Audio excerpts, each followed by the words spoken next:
It's a battle between two of the top contenders in the Cape League West Division right here on the Gatemen Baseball Network pregame show on Cape League TV. Ethan Eibe joined as always by Kyle Marchak here from Spillane Field. The Hyannis Harbor Hawks are in town to face the Wareham Gatemen as we begin the post-All-Star break run to the playoffs. The Gatemen coming off a couple of losses in a row heading into the break, and that is the most important thing. They got the break. They have a chance to reset here, Kyle. Yeah, that was a rough one. Harwich was a struggling team, so to drop one of them really stung. But yeah, 48 hours to reset with that All-Star break going on, too. Those festivities definitely prove that this team is still something worth reckoning.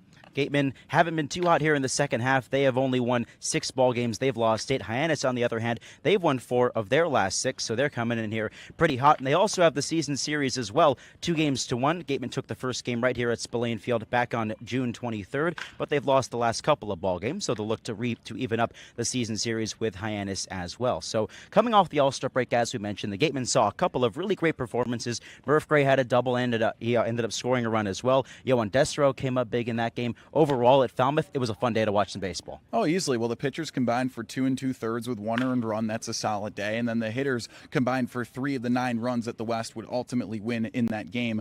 So yeah, definitely a good showing. It feels like Wareham was a big part of why the West won. And with more on the All-Star game and everything surrounding this ball game here tonight, here's Allison DeWitt with Murph Gray. I'm here with Murph Gray out of Fresno State. So Murph, you were able to play in the All-Star game on Saturday night, which included playing alongside some of the guys you'll face tonight from Hyannis. What will you draw from that experience to play in tonight's game against them? Just learned a lot about them. They're all cool guys. Everybody I got to be around was pretty cool. But, it's just another game, so I'm going to take it, the same way as any other game. And then your teammate Nate Early performed really well in the home run contest, ending with that contentious swing off. What does seeing one of your teammates do so well in an event like that do to help the momentum of the offense? It means a lot. It shows how much he can do under pressure in a situation like that. So it just tells us that even though we're under pressure, if we still got our faith, we can do good. And you're considered one of the best in the league. That's why you were at the All-Star game. What was it like to be able to play in a lineup with all those guys? It was amazing. I got to meet a lot of guys from, all over, guys from the East Coast, the West Coast, like the middle part of the United States. So it meant a lot. And tonight is Host Family Appreciation Night. So what has your experience been like living with a host family this summer? It's been amazing. They take real great care of me. I don't know what I'd do without them. I thank them a whole lot for everything they've done. They fed me well. They gave me housing and provided me a safe space to live for the summer. So I really appreciate them. That's so awesome. Thank you so much, and good luck tonight. Thank you. Back to you guys. Thanks so much, Allison. And right there, her and Murph talking about host families. It is Host Family Appreciation Night here at Spillane Field, and host families are a part of the fabric of the Cape League. They're everything here around the Cape, aren't they, Kyle? Where would we be without Mike and Mary Chaplin? Honestly. Just put it that way. But yeah, they are such a vital part of this community, and that's to the entire Cape, right? Each team's going to have 50-plus players in a revolving door throughout the summer. So without all those beds that these families give up, this league would not exist. Yep, definitely a crucial part of the experience here on Cape Cod. Looking over at the starting pitching matchup today, the Gatemen have Darren Horn on the hill, the right-hander out of Coastal Carolina. He's making his 5th start. He's only allowed 1 earned run in 13 innings this year. Looking for another good outing out of him today. Yeah, for him, he's just a guy that doesn't make a lot of mistakes. He's only allowed 12 hits so far in his 13 innings, right? He has a pretty low whip, too. He doesn't walk a ton of guys, a 1.08 whip, and on top of that, too, he's just got a firm fastball. At 6'4", he's a very imposing presence on the mound, too. And Darren Horn also facing his former team today in the Hyannis Harbor Hawks. He'll be opposed by Alize Gutierrez of Angelo State. As far as our hitters to watch today, Kyle, there's a whole lot to pick from. Who do you got? Yeah, every day there's a different choice, right? For me, I'm going to go with a guy that's been underappreciated recently, and that's Colby Turner out of Michigan. He's a right-handed bat that's hitting 289 in the second half after hitting 239 in the first half. So he's hitting at a torrent pace, and on top of that, there's a lefty on the bump finally, and he favors lefties. Now, he hits 250 against righties and lefties, but his power's up against them. He has 10 points higher a slugging percentage against those lefties. His only home run is off a lefty this year, so he's my pick tonight. All right, Colby Turner. And also keep an eye on Kane Kepley out of UNC Chapel Hill. He had the walk-off to win the West, the All-Star game, just a couple of days ago in Falmouth. So there you have it. It's the Harbor Hawks, it's the Gatemen, and it all goes down right here at Spillane Field, 6 o'clock on the Gatemen Baseball Network, powered by Cape League TV.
to honor America by performing our national anthem. Whoa, say, can you see by the dawn's early light what so proudly we hailed at the twilight's last gleaming, whose broad stripes and bright stars through the perilous fight o'er the ramparts we watched were so gallantly streaming, and the rockets red glare, the bombs bursting in air, gave proof through the night that our flag was still there. Oh, say does that star-spangled banner yet wave o'er the land of the free and the home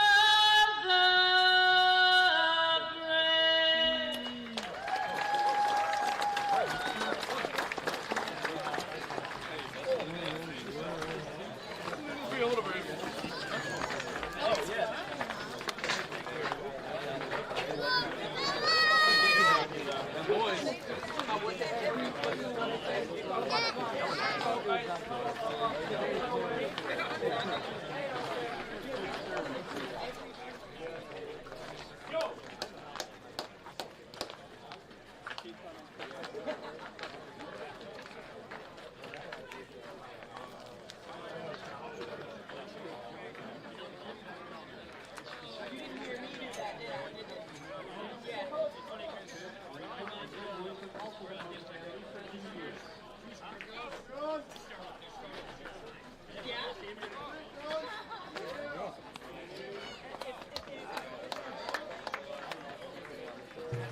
It's the home stretch of the 2024 Cape Cod League season. With just about 6 games to go here in 2024, the Wareham Gatemen returned home for the post-All-Star break round as the Hyannis Harbor Hawks come to town in a battle for second place from Spillane Field. Welcome to the Gatemen Baseball Network, powered by Cape League TV.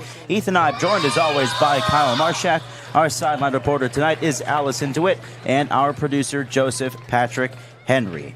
Hyannis in town with a record of 19-13-1. They sit in third place, just a half game back of the Gatemen, who are 20-13-1. Kyle, they come in losers of 2 in a row, but they had the All-Star break here to reset. Yeah, 48 hours to reset, not to mention good performances all around, both in the home run derby and in the game itself. So mentally, just a great chance for the Gatemen to reshift their mindset after a couple of really rough losses. Yeah, the last time out here at Spillane Field was a tough one to the Harwich Mariners, who had only won 3 of their last 20 coming into play, but they managed to get it done here against the Gatemen, a 6-3 final score. Against Hyannis this season, the Gatemen are 1-2. They'll be looking to even up the season series as the Gatemen take the field here on this Monday night from Spillane. Gatemen will send Darren Horn to the mound today, right-hander out of Coastal Carolina and a former Hyannis Harbor Hawk. He's making his 5th start, coming in with an ERA of .69. 1 earned run allowed over 13 innings. Ever since the Gatemen brought him into the fold, he's been pretty terrific. Oh, he's been excellent. He's just, pure. He's been a big addition, too, to the depth. I think that's something that they've lacked in the rotation, earlier in the season. But, man, he has just been so sound. His last time out was a shorter start, just 2 2/3 innings against the Orleans Firebirds here at home 6 days ago. Gave up 2 hits and pitched a scoreless outing against Orleans, so we'll see how we can fare against his old ball club tonight. Here's how the Hyannis Harbor Hawks lined it up. Mitch Carricker's lineup goes as follows. Michael DiTallo out of Dallas Baptist. He's leading off and playing first base. Kane Kepley, an all-star in right field out of North Carolina, second. Eric Snow out of Auburn, the three-hole hitter and playing second base. It's Grand Canyon's Eddie Pelk, the cleanup man in center field. Mason White out of Arizona in the 5 spot, playing shortstop. Eddie Salivar, the Fresno State, is at third base, and he's hitting 6th. Dalton Bargo out of Tennessee, the catcher, hitting 7th, with Josh Tate in left field, 8th out of Georgia Southern, and Florida State's Jackson West, DH, batting 9th. This is a team that is incredibly good at getting on base. The Hyannis Harbor Hawks at 368 pace the Cape League. What's going to be the key today for Darren Horn? I think for Darren Horn, it's going to be continuing what he has done. This team produces runs. They've got guys like Kane Kepley who get on, steal a base, and then get brought in. They're just a run-producing team. They lead the league in runs batted in. So just doing what he's been doing, a 1.08 whip, that'll definitely get the job done. Hyannis also coming off a pretty nice stretch of ball games. They've won 4 out of their last 6. They took the last game here at Spillane Field. As the first pitch here is fouled away for strike 1. We are underway. 6 o'clock, first pitch from Spillane Field.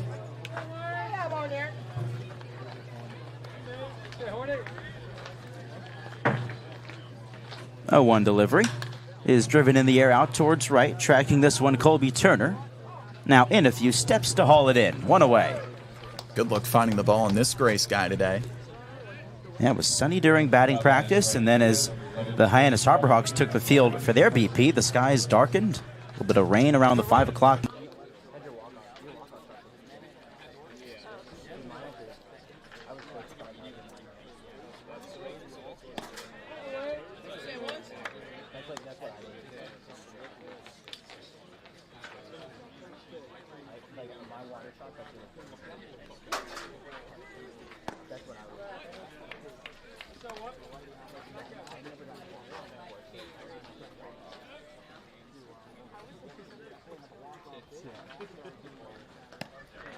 Baseball League. Yeah, 33 editions of that contest. First time it was a walk-off victory. How about that? And it was such a classic Kane Kepley hit as well. Choking up on the bat, 2-3 inches, Yep. and then just fisting one over to right center field. No, it was awesome stuff. I mean, it was a great all-star game, and Kepley, one of those guys who just proved his pure hitting ability. We have a lot of pure lefty contact hitters in this league, and he is one of them. It was really a Wareham Hyannis combined comeback as Kepley slaps one foul. It's 3-2. In that 8th inning, Yohan Desero with the bases loaded, lined one to right field, a missed catch error in the right field area, brought home all 3 of those runs, made it a 1-run game at the time as Kepley draws the walk. Then in that 9th inning, Eric Snow got on, and Kane Kepley was the one who drove him in. Yeah, if you had to choose 2 teams that made the West get that 9-8 victory, it would be Wareham and Hyannis, and here they are playing each other. And what could be a potential playoff matchup. Allison DeWitt asking Murph Gray before the ballgame what it's like. They shared a dugout together, and now they have to go back to being opponents. As Kepley is chased back. He's a guy to keep an eye on down there. 4th in the league in stolen bases with 15 on the year. Eric Snow out of Auburn, looking to keep a first inning rally going for Hyannis. He takes a strike.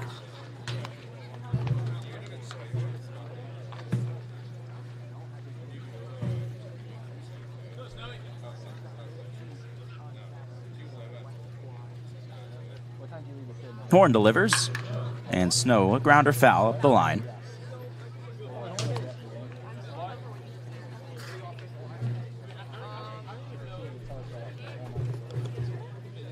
Gatemen still first in the league in multiple offensive categories. Hits, extra base hits, doubles and triples, of course, slugging percentage, but this Harbor Hawks team is built a little bit differently. And as this one misses out, they're a team that doesn't strike out a lot. They do walk a lot. We mentioned how much they get on base. That's just their brand of baseball. We'll see how it compares to Wareham today.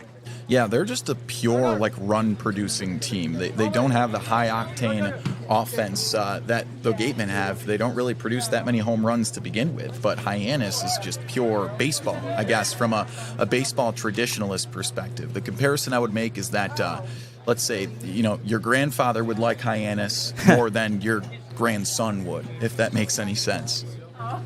I applaud you for applying your knowledge to the younger generation there. Good job. Of course, yes. As a 21-year-old, 2-2 grounder foul.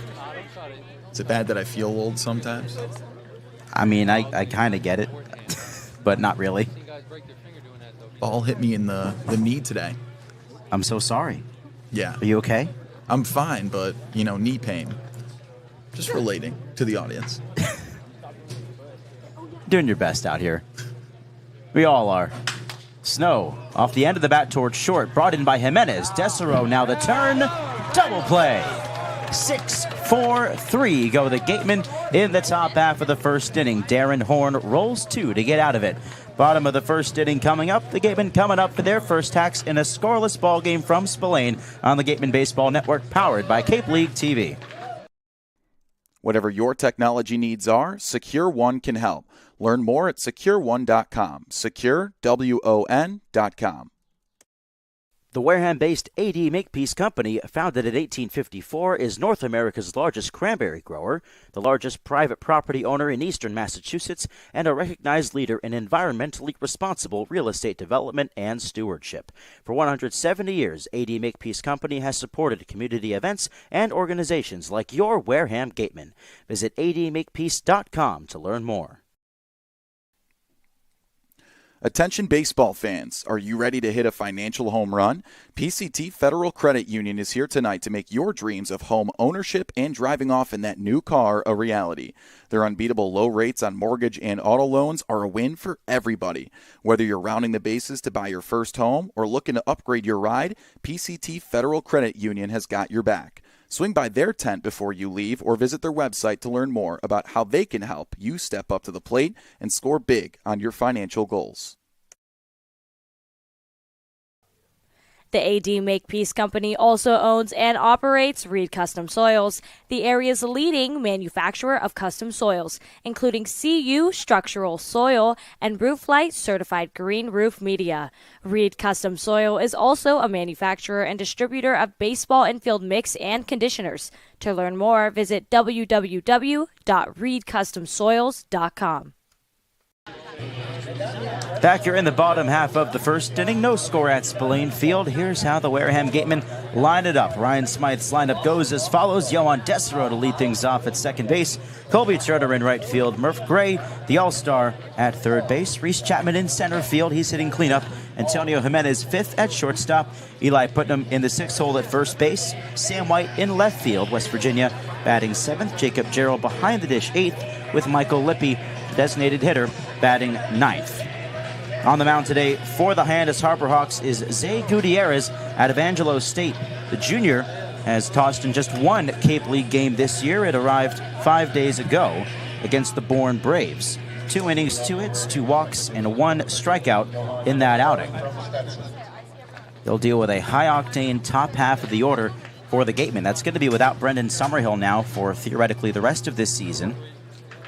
Summerhill went down with an injury in the All-Star game. Gatemen releasing a statement on their social medias this afternoon that Brendan Summerhill is, of course, okay, resting now comfortably.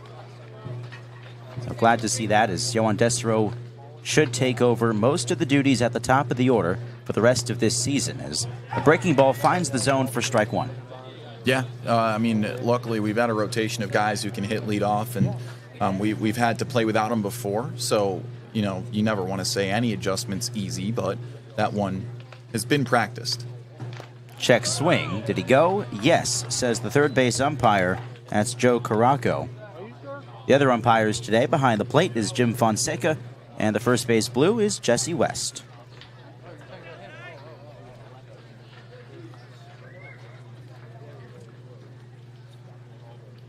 Oh, 2 to Desero. Watches that one down. When Summerhill missed a couple of weeks with a wrist injury, Yohan got plenty of opportunities in the leadoff spot. He's a .375 hitter when batting first this year, so he's more than capable of filling in that role.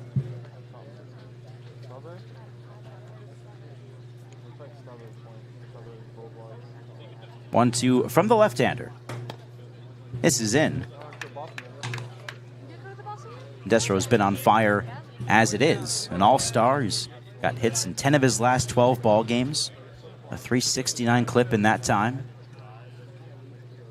Yeah, 370 hitter overall in the second half. Chopped foul.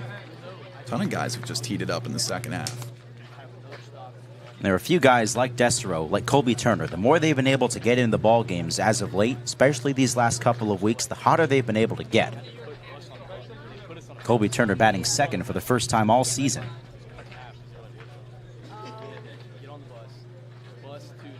2-2 again. Desro pops him up on the infield, and that's grabbed there by Eric Snow, one away. That's what Zay Gutierrez does in his innings at Angelo State. He's a guy that just induces a lot of soft contact, similar to Horn. Doesn't make a lot of mistakes. You know, what you would say, I guess, is more of a pitch-to-contact guy. An innings eater for the Angelo State Rams this year. As a junior, 81 2/3 innings, ERA of 4.5. Not too shabby. As Colby Turner stands in, he takes a strike. Right fielder out of Michigan with hits in 4 of his last 6. He's been heating up as well.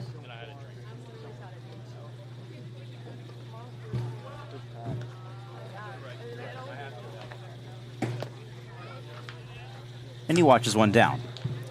Now, Zay Gutierrez is a guy that, you know, doesn't have the hardest stuff on the planet, but he's very good at just living on the edges of each side of the plate. He's very good at painting the black. But with that, Turner, a chopper left side, and not able to haul this one in, Eddie Salivar, and Turner will reach.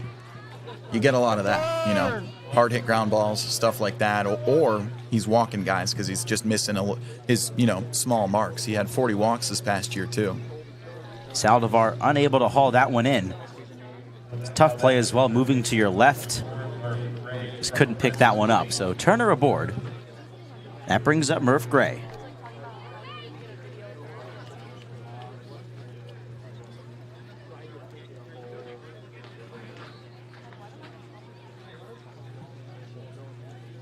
First pitch to Murph. Check swing to the other side, picked up by Tatalo, throws to second, one, the turn, and they got them both.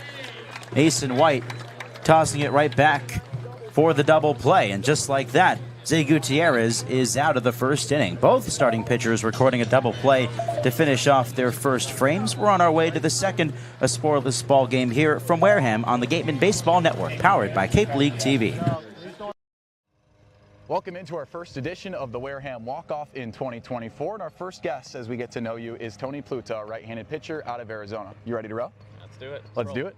All right, Tony. Well, you're from Chicago, so what brought you out west to Arizona? So my recruiting coordinator at Arizona knew my high school coach really well and knows that whole area very well. So it's just kind of how I got connected with them. Gotcha. So they reached out to you in high school. You told me you topped out at 95 in high school, so pretty easy to get noticed? Yeah, that definitely helps. But, you know, going to all the tournaments and all that kind of thing helps.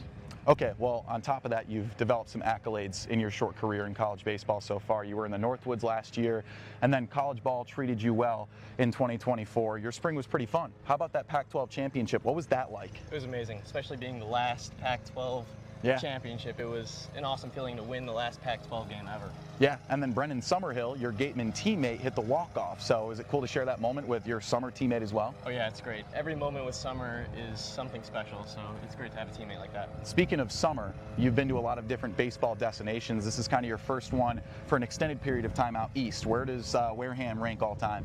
It's pretty great. I mean, the Northwoods was definitely its own thing, but I love Wareham. It's a great spot to be. Yeah, it's been fun so far. We made it to home plate, so my final question for you, what's the goal this summer?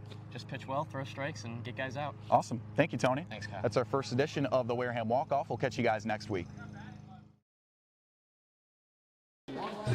Back at Spillane Field, top of the second inning, and no score between Hyannis and Wareham. A battle for second place in the Cape League West Division that sees Katuitt at the top, the Gatemen behind just by a couple of games, though the point score is the exact same, and Hyannis playing one less game than the Gatemen. If they get it done tonight here at Spillane Field, they can take over that second place spot from Wareham. As Darren Horn deals and misses outside to Eddie Pelk, the center fielder out of Grand Canyon. Horn rolling a double play in the first inning, just like his counterpart, Zay Gutierrez. 1-1. Yeah, it's interesting meeting Hyannis at this time. They hadn't seen him since the first half. Driven out to left center field, falling fast, and it's down right in front of Sam White, who barehands it and gets it back to the infield. Leadoff knock for Eddie Pelk. Well, first hit, but it was a soft hit one. You know, just a little bit of a flare shot. He was probably late on that fastball, but found grass. That's baseball for you. So here's Mason White. White helped turn that double play in the first inning for Hyannis. And his Horn misses outside for ball one. White out of Arizona. $158 on the season, but he's got the pop.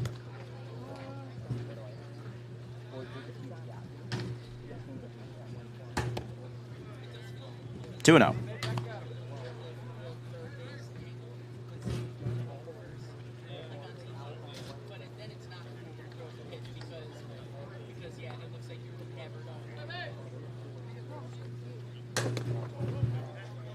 Upstairs for ball three.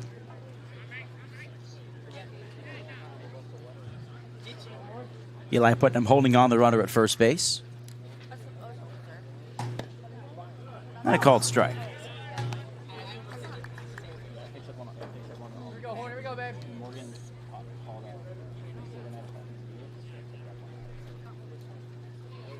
Horn delivers.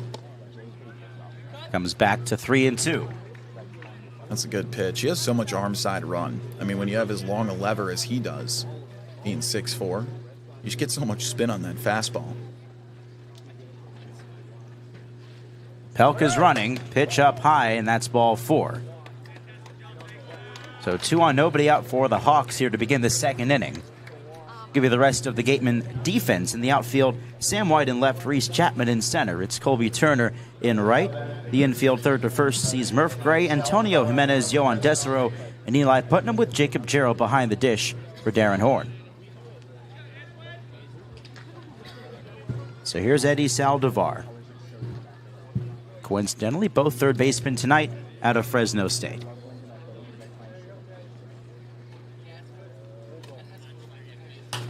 First pitch pops it foul.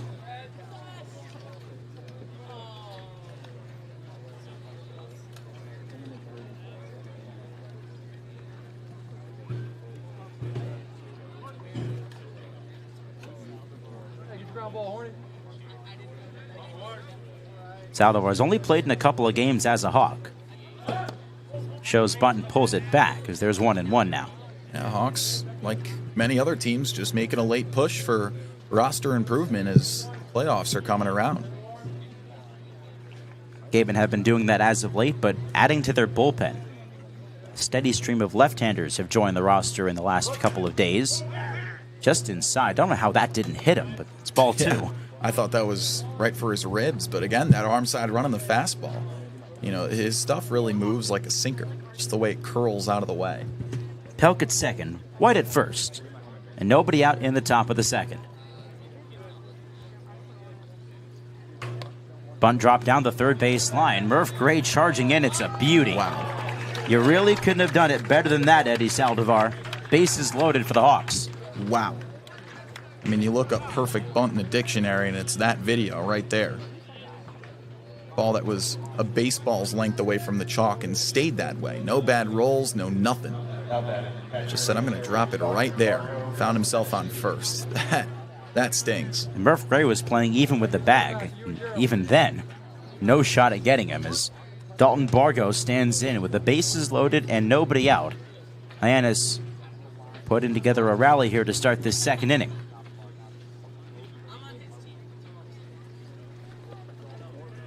Gerald keeps it close enough for ball one. It's so interesting. The splits, home and road, for the Harbor Hawks this season. They're 14-3 at home, 5-10 on the road. They're the best hitting team at home. At McKeon Park, they're terrific. On the road, they have the worst batting average in the league. Go figure. 292 versus 207. It's quite drastic. And it just makes you wonder, like, McKeon Park's a normal baseball stadium. I can't imagine it's that hitter-friendly for it to engage such a split. But again, this is only a 40-game season. Chaos and randomness can be a part of that. Speaking of chaos and randomness, a base hit to right field brings home the first run of this ball game. Runners go station to station as Eddie Pelt comes in to score. An RBI base hit for Dalton Bargo. 1-0 Hawks. Now, this is just not like Darren Horn right now. I mean, he's allowed 4 straight base runners to start an inning. They're, played a run now on another hard hit single. See if he can start to find stride here. Josh Tate out of Georgia Southern stands in next.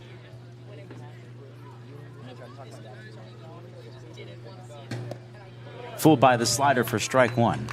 117 runs at home versus just 69 on the road. It's crazy. For Hyannis.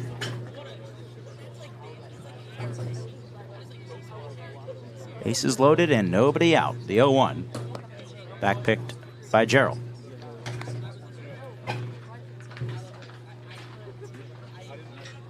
Tate's been consistent for the Hawks this year. 319 average entering play.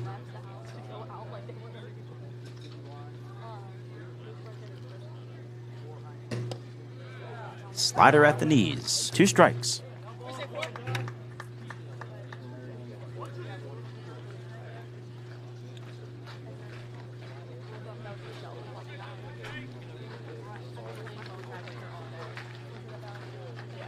One, two.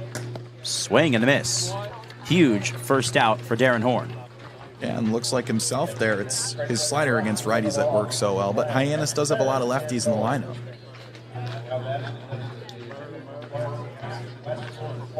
And here's one of them in Jackson West out of Florida State. Still a sticky situation for Darren Horn and the Gatemen. Looking for that double play ground ball to get out of it. Ball one. Man, that would be nice here. And he can do that. He's got that changeup that he's going to throw more often to lefties. But they've been seeing it a lot today.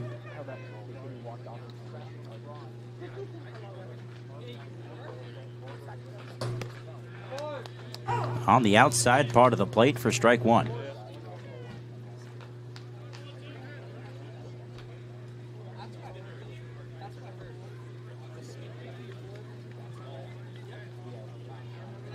Hawks at every bag here. Down the right field side and out of play.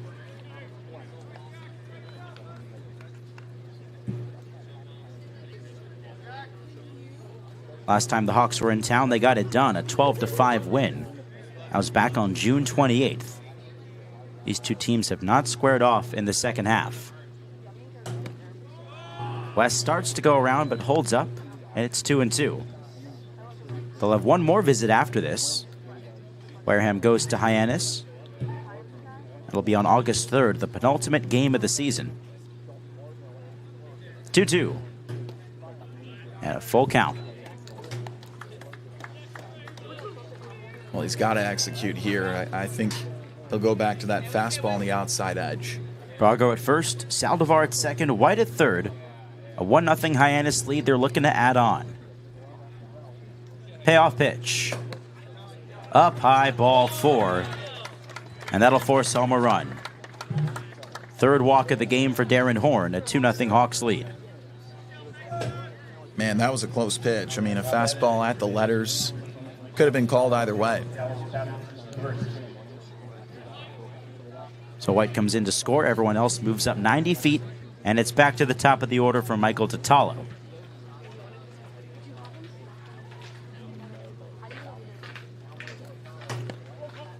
There's ball one. A different Hawks team than what the Gatemen have seen as well. No longer penciling John Gazdar's name in the starting lineup these days. St. Louis Cardinals draft pick. He was one of the top hitters, not just for the Hawks, but in the entire Cape League up until his draft. Squirts away from Gerald.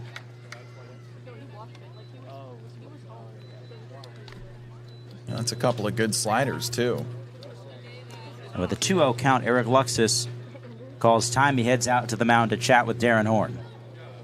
Important to note the history that these two men have with Hyannis. Luxus was the pitching coach for the Hawks last year, and Darren Horn was on Luxus's staff. And with Luxus making the move to the Gatemen this summer, he was able to bring Darren Horn with him.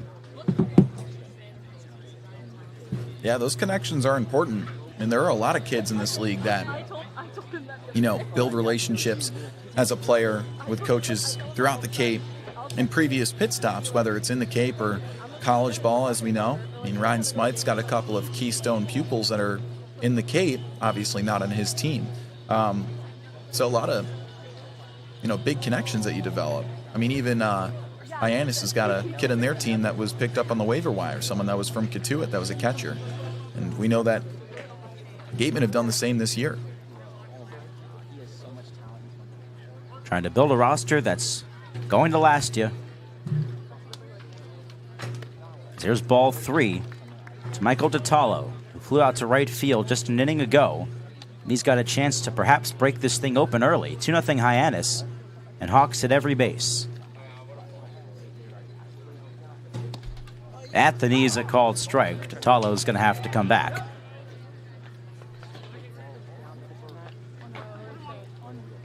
Detallo out of Dallas Baptist.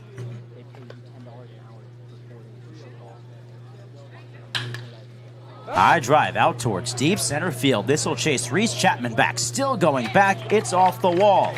This will clear the bases most likely. In to score Saldivar and Bargo. Here comes the third runner, and West scores with a slide. A bases clearing double for Michael Detallo. 5-0 Hyannis in the second.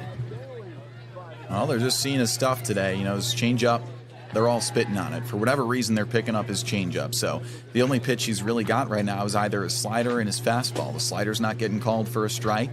He's got to stick to the fastball, and, well, these are fastball hitters, so just not his day today. Things go from bad to worse for Darren Horn, and this will be the end of the line. Eric Luxus out for the second time in as many batters. He'll make the change as the Gatemen dip into their bullpen earlier than anticipated on this Monday night from Spillane Field. 5-0 Hyannis, still on the top of the second with one away, and Kane Kepley due up with Detallo on second. Pitching change for the Gatemen on the Gatemen Baseball Network, powered by Cape League TV. I couldn't get out, so they stopped the game. Umpires actually had to peel me out of the fence. They had to pull the fence. And an incredible guest for us today on the pod, in the words of the great Jason Stark, writer, broadcaster, and distinguished former major leaguer, Doug Glanville. Doug, it is terrific to have you on today. So, any favorite ballparks that you visited while you were in the Cape? Yeah, I mean, of course, you got to love Spillane Field with like the all dirt infield or whatever you had going there, the darkened dirt. Let me see. Well, Bourne, I didn't like Bourne because one time I slid for a ball. I was doing that cool move where the ball's up against the fence and you slide around it and then pop up and throw. And then I slid and went through the fence. So my leg got caught in the fence and I couldn't do it. I had to roll the ball to the right fielder and I couldn't get out. So they stopped the game. Umpires actually had to peel me out of the fence and to pull the fence. Oh my God. So that wasn't a good memory. So Bourne, the fog always rolled in there.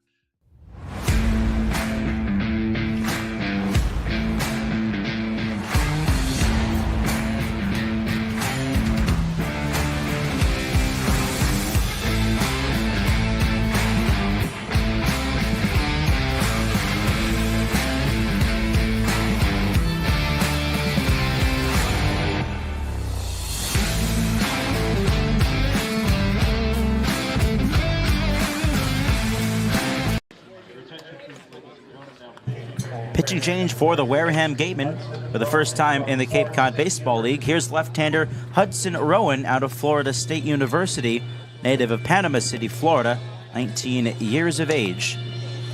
He'll come on earlier than expected in this one after Darren Horn bounced after 1 1/3 innings. He's allowed 5 runs to score here in the top of the second, a 3-run double from Michael Detallo, knocking him out of the ballgame. Just not what you thought you'd see today from Darren Horn, huh, Kyle? Well, he's just not a guy that gets hit around that often. He averages less than a hit per inning. And he comes out today, they are seeing the changeup well. They're spitting on that. his slider's not getting called for a strike. He's down to just his fastball, and this team's going to hit the fastball. So he gave up 4 hits, just not his day.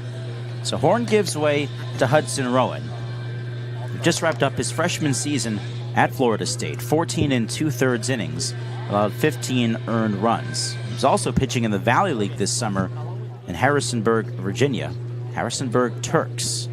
He was doing really well at 2.65 ERA over 17 innings. And now he gets the call to join the Gatemen here on the Cape. He'll face Kane Kepley, one of the more dangerous bats in this Hawks order. Datalo on second with 1 out and a called strike. Rowan, one of the 3 left-handers added to the bullpen over the last week or so, joins Hudson Lee out of Clemson and David Eckes of FIU. 0-2. It's a Gateman bullpen that didn't see any left-handers in the bullpen all season until about a week ago. Yeah, they were looking for him, and they've picked up 3 now. So a team that knows where their holes are and just filling them up. Kepley choking up on the bat. Serves this one, third base foul ground. Gray over, and he runs it down. How about that play from Murph Gray? Hauling that one in foul territory for the second out. Love that hustle. I mean, take any out you can get right now. Stayed with it the entire way. Brought it in for out number 2 as Eric Snow comes up next. Hyannis batting around here in this second inning. Horn got himself into a bases-loaded no-out jam from which he could not escape.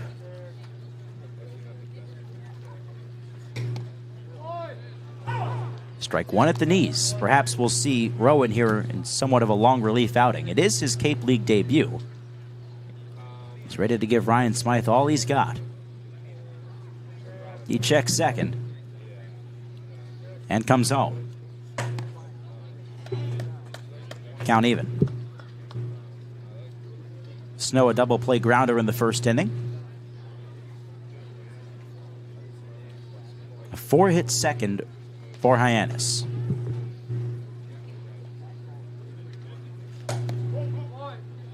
Outside 2-1. The Gatemen have clinched a spot in the postseason this year. First time in 5 years they've done that, but home field advantage is up in the air. Top 2 teams in each division will host the first round, which is a 1-game playoff, so a lot on the line even tonight. And Snow can't hold up. 2-2. If the Hawks walk away victorious, they'll take over second place and a hosting spot. Top 4 teams in either division advance to the postseason, so 8 out of 10 teams total. 2-2. Curveball. Snow watches it go by. A nice stop from Gerald.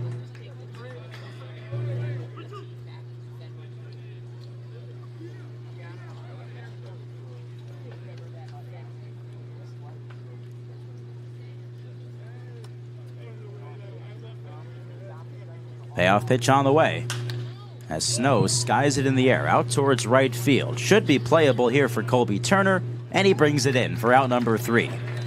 Hudson Rowan, in his Cape League debut, retires the 2 batters he faces and sends us to the last of the second. A 5 spot here in the second inning for the Hawks as they are up 5-0 on the Gatemen Baseball Network, powered by Cape League TV. For a good piece of glass, call Abby. Located at 3 Tyler Avenue in East Wareham, call Abby Glass and Locks about getting a free quote for your windows, doors, locks, and other glass needs. Mastria Auto Group. Whether you need sales, parts, or service, call Mastria Auto Group for all your Kia, Cadillac, Mazda, VW, Subaru, and Nissan needs. Mastria delivers. www.mastria.com.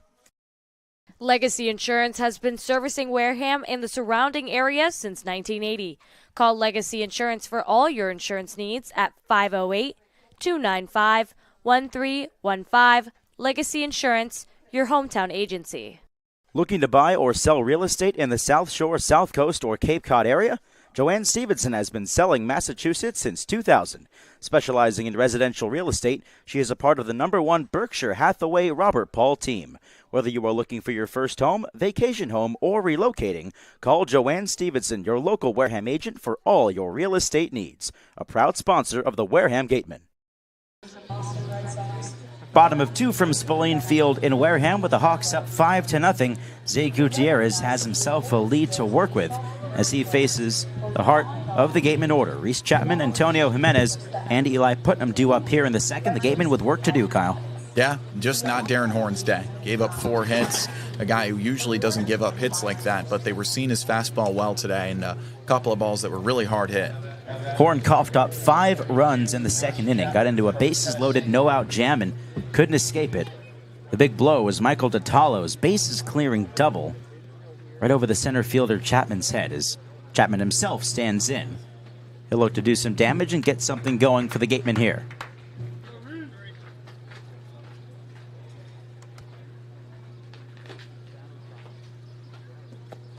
There's ball 1. Gutierrez faced the minimum in the first, allowed a hit, but rolled a double play ball to get out of it.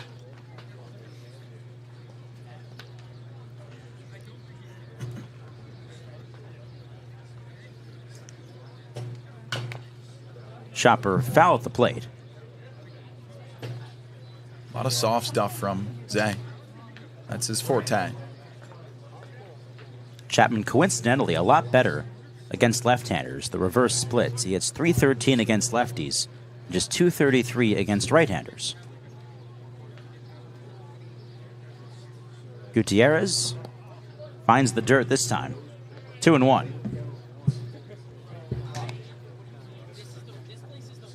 Chapman's got his Tennessee teammate behind the plate today for Hyannis and Dalton Bargo, both fresh off national championships in Omaha.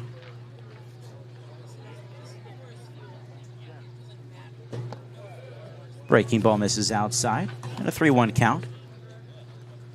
Speaking of volunteers, one of them just got inducted into not just the Cape League Hall of Fame, but the National Baseball Hall of Fame as well, Todd Helton.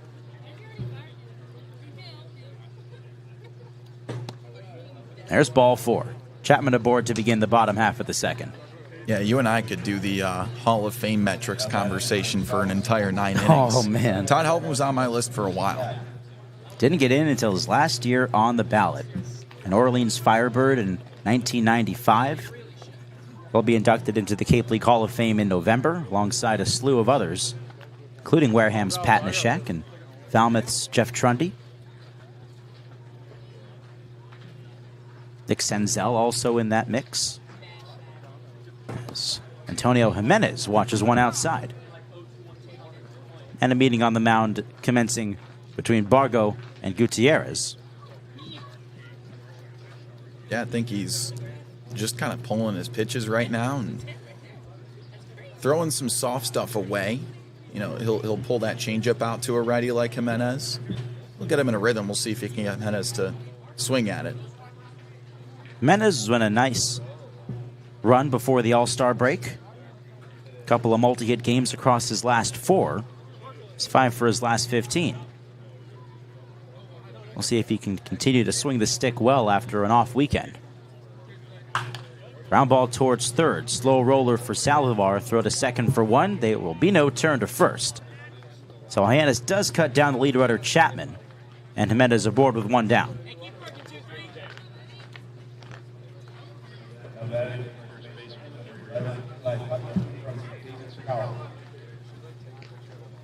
So that brings up Eli Putnam. And he's done well against the Harbor Hawks this year. If you recall, the first meeting between these two teams, Putnam brought the big stick with him to the ballpark that day. A couple of home runs against Hyannis. Way outside for ball 1. It's back on June 23rd. Slugged one out to left, and then an even deeper home run to right center.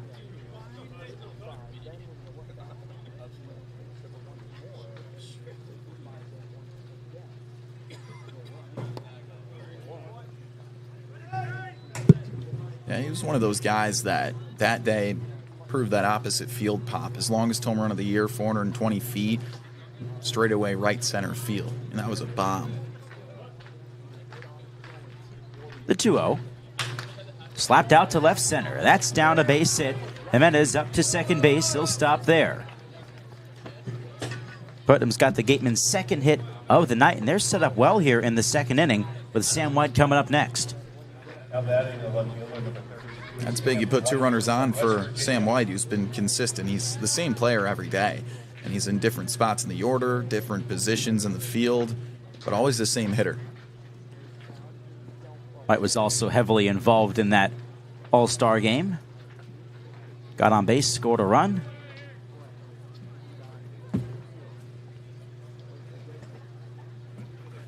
As Zay Gutierrez finds himself in a spot of trouble here. White watching ball 1.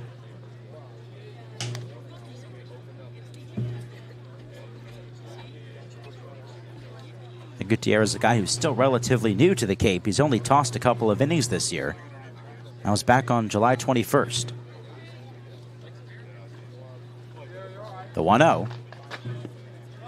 A 57-footer that time.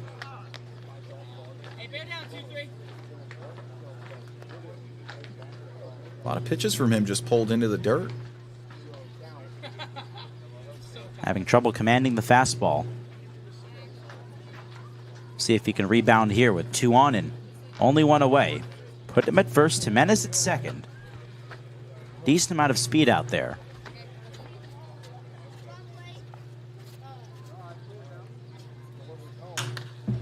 Popped it up, left side.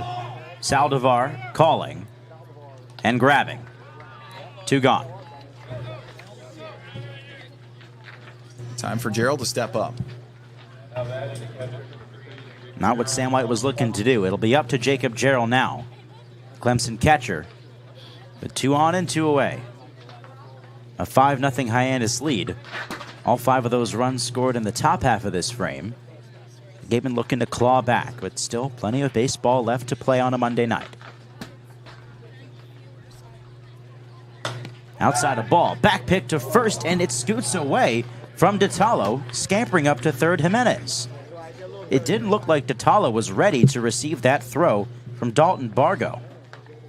Putnam got back to first base, but as soon as that ball kicked away from DeTalo, Hyannis was on his way to third. One of those rare cases where the catcher's ahead of his defense. Usually he's the one commissioning it, everybody's on the same page, but saw a back pick and just kind of impulsively threw. So now runners on the corners. The 1-0. Gerald, a check swing, fouls it off.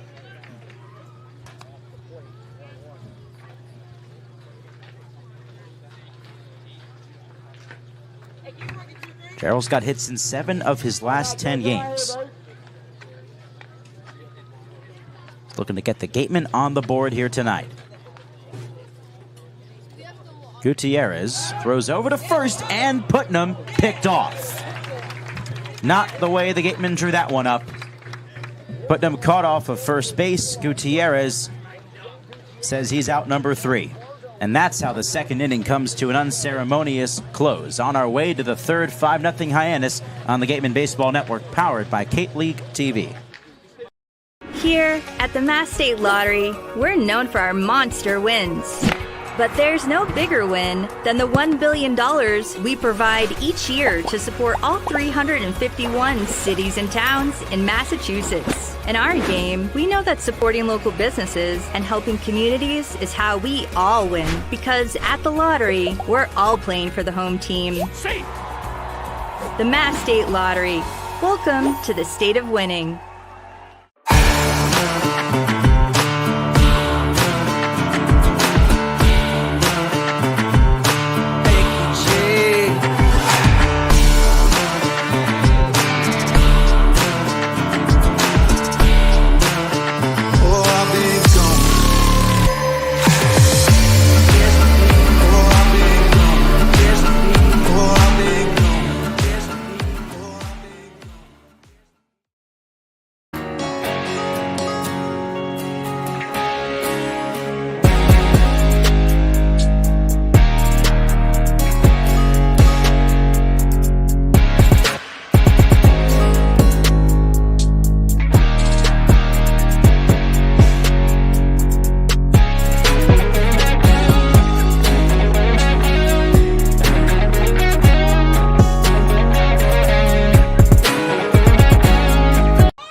Hudson Rowan ready for his second inning of relief as we go to the top of the third inning. 5-0 Hyannis Harbor Hawks here on this Monday night. And a tough spot there for the Gatemen in the second inning. Runners on the corners, 2 away. Eli Putnam picked off at first base. Not the way the Gatemen drew that up. Yeah, just a complete, base running blunder. You don't really see that of the Gatemen very often. Just a complete, loss of train of thought. You can count the number of times on one hand the Gatemen have been picked off this season. As Rowan misses outside, ball 1. It's Eddie Pelka at the plate, the center fielder out of Grand Canyon, and also the cleanup man. So Jacob Gerald is going to be the first to swing the stick once we get to the bottom half of this inning. He was left standing at home plate after that pickoff. Pelk singled and scored in that 5-run second inning that chased Darren Horn from the ball game. 2-1. 4 hits in that frame. The biggest came off the bat of Michael DiTallo. Bases clearing, double to center field. This one powered out towards center. Chapman tracking and brings it in for out number 1. Just much more calm pitching out of Rowan right now. Rowan out of Florida State making his Cape League debut. He recorded the final 2 outs of that crazy second inning. Now we'll deal with Mason White. Shortstop out of Arizona.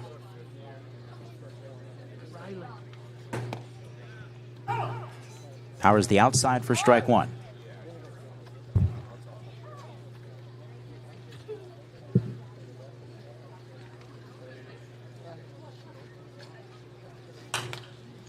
Fouled away.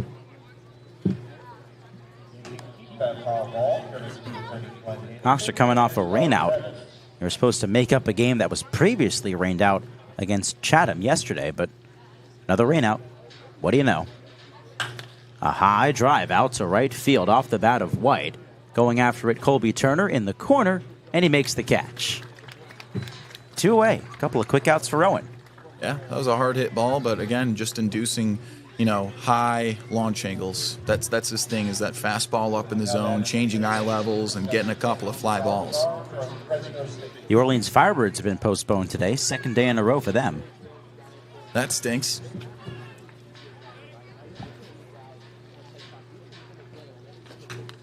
Fouled back, strike 1 to Eddie Saldivar.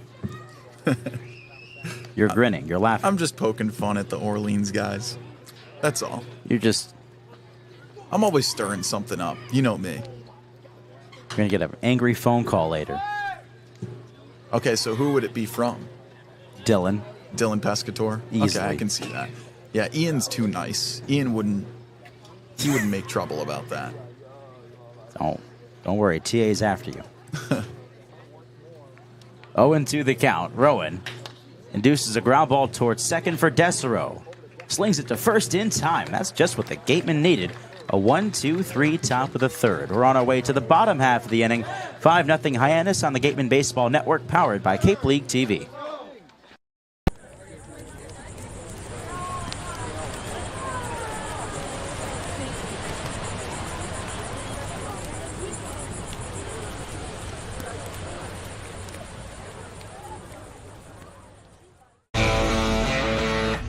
Get ready for big results with our small machines. With more power, performance, comfort, and savings, they're ready for every job. And we're ready with plenty of inventory, the best support in the business, same-day parts availability, and locations across the Northeast. So you can always be ready to work. Milton Cat, always ready.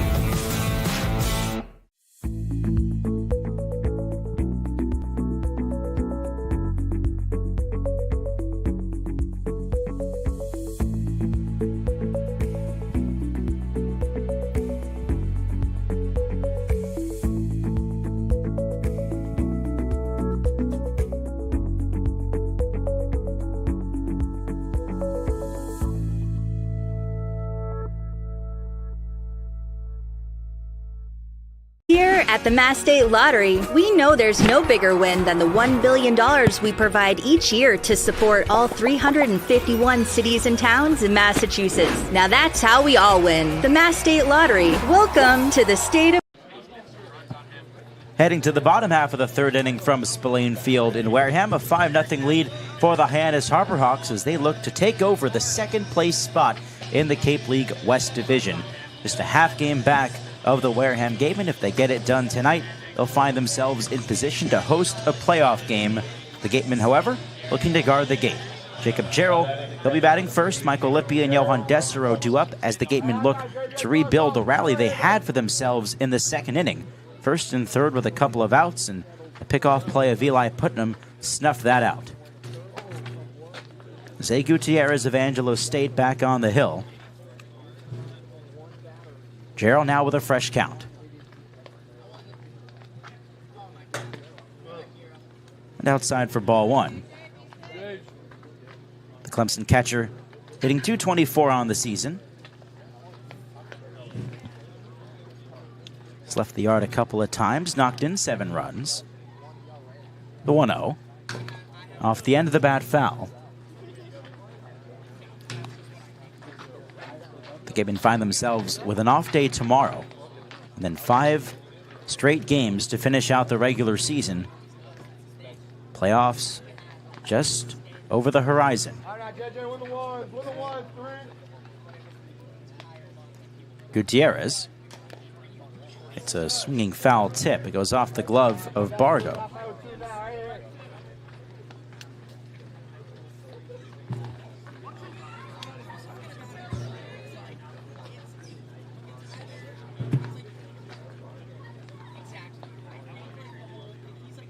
Gutierrez ready with the sign.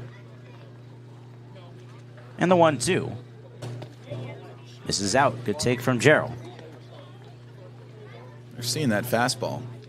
Zay's not a super hard thrower. You know, he's going to sit in the upper 80s, touch a couple of 9s. 2-2 coming. Another easy take there for Gerald. Gutierrez, next shortest pitcher in the league behind Tony Pluto. What do we got on him? Gutierrez listed at 5'10". Is there a rankings of Cape League pitchers by height that you are aware of? I did dig around, just off the top of my head, like other pitchers I could remember being short. 5'10" is short? For a pitcher in the Cape Cod Baseball League, it is. But in normal life, that's very tall. Anything 5'6" and above is very tall. Yeah, you just lowered the bar so much for no reason. I'm 5'6" and a half and 5'7" on Mondays. I'll have you know. Today's Monday. Wow, wouldn't you know it? Here's Michael Lippi. He shows butt and pulls it back for a strike. It's almost like I planned that. Now, Lippi's like 6'2". Get a load of this guy. I mean, why do you need to be that tall? What's the point? You're like 6 feet, 6'1" on a good day. I'm like 6 foot question mark, asterisk. Question mark and an asterisk attached to the height is crazy. Pickoff play to first, runners back. It's true, though. You know, if people ask me my height, most of the time I just tell them I'm 5'12". Because if I say I'm 6 foot, they're like, oh, so you're 5'11". But if I tell them I'm 5'12", I learn a lot about them and their reaction. I think they learn a lot more about you in that, actually. Well, they learn my height. That's not all they learn, actually. Well, here's the thing. If I tell someone I'm 5'12", and they're like, oh, okay, then I learned everything I need to know about that person in that exact moment. You have a point, actually. Yeah. Yeah, you do. Lippi, a bouncer back to the mound. Gutierrez to second. The turn from Snow, not in time. Fielder's choice allows Lippi to reach. Gerald crossed off at second for the first out. That's what Gutierrez does. Again, not a super hard thrower. So, a lot of soft stuff, getting another grounder, just couldn't get the double play. Back to the top of the order for Johan Desero. Desero popped out to second his first time. Gatemen looking to crawl back in a 5-run hole. Ropes this one towards second. Snow picks it. Oh, what a play there to get the out. The turn is a wild throw. Ends up on the edge of the Harbor Hawks dugout. And that's going to allow Dessereau to head up to second base. What a terrific play by Eric Snow to get to that ball, make a spinning throw to second. The turn there from Mason White. A wide throw. Yeah, those two throws he had to make there, I wasn't expecting it to be the second one that would be wild. Now Ryan Smythe out to discuss something with, I believe, the first base umpire. That is Jesse West.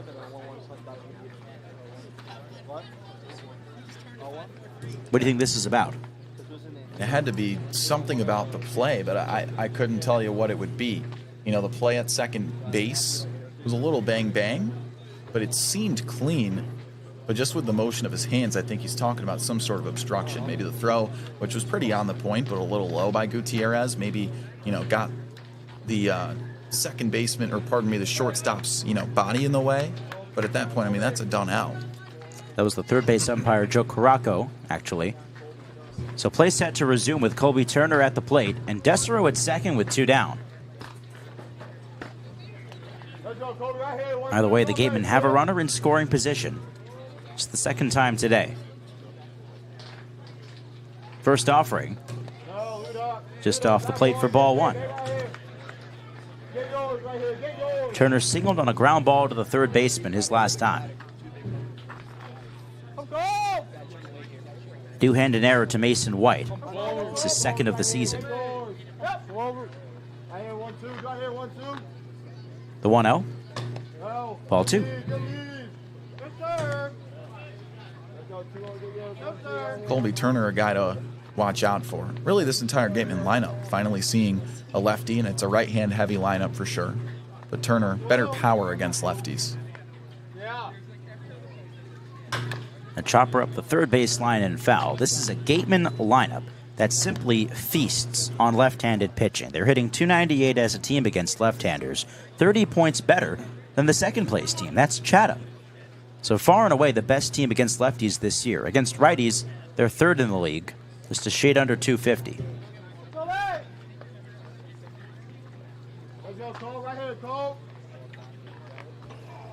2-1 coming. And Turner fooled on that one, evens the count.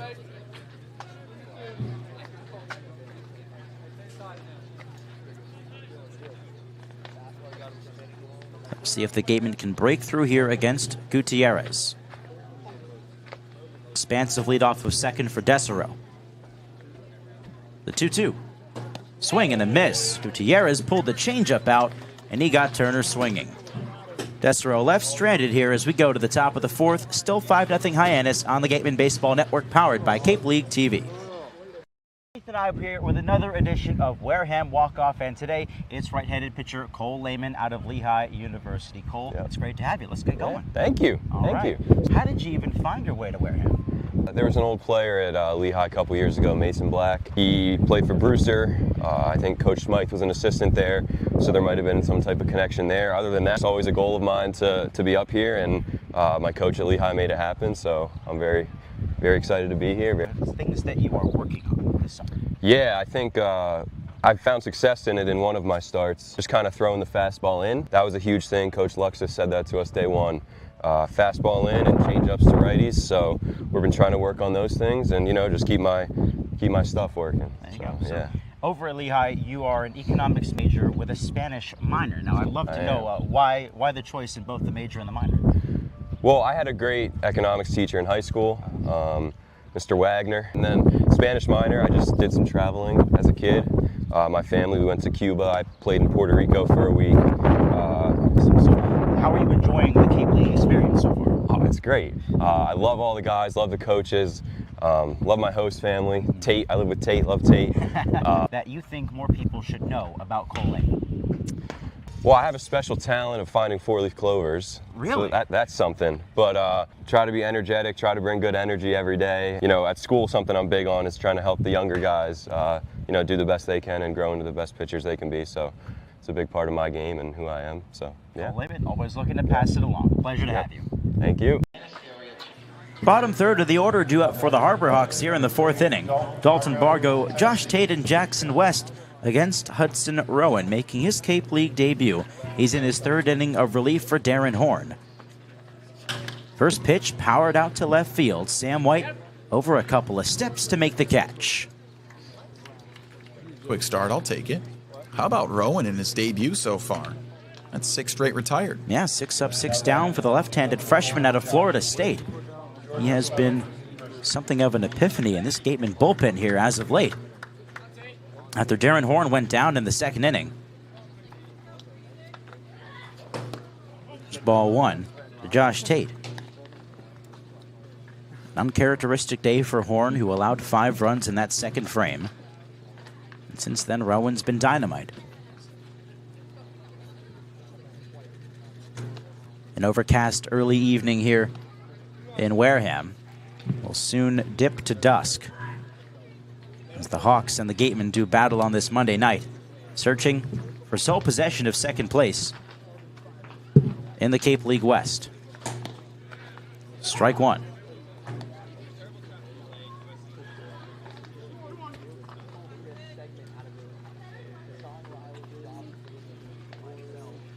Rowan deals and gets the swing and miss.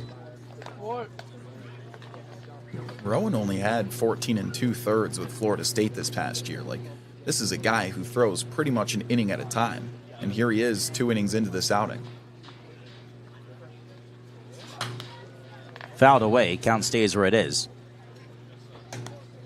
Ryan Smythe needs that long relief right about now. There are plenty of arms on the ticket in the bullpen, but might as well give Rowan his opportunity to show what he can do.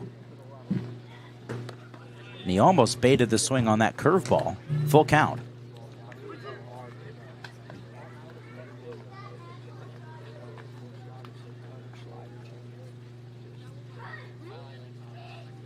Payoff pitch on the way.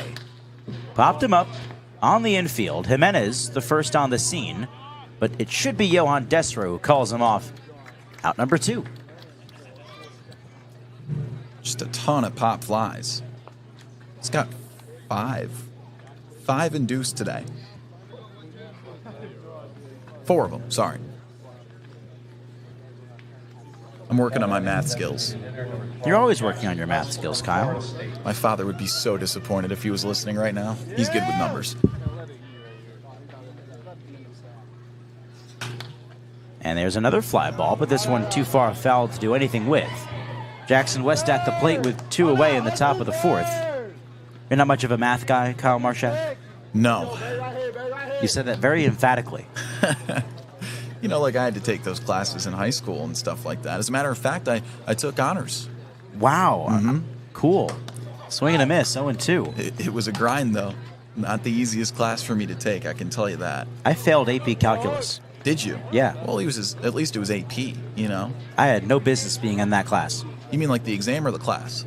The exam. I failed the exam. What'd you get, a 2? I don't remember, and I don't care to remember. There's a check swing. 1-2 now to Jackson West. I failed my AP Gov exam. Got a 2 on that. I failed my AP Macroeconomics exam. But I did get a 5 on AP Government. And in an election year, that does count for something. Wow. Fouled back. That was the only AP exam I ever got a 5 on. And I am so proud of that score to this date. I got a bunch of 4s and 3s, and then that 2.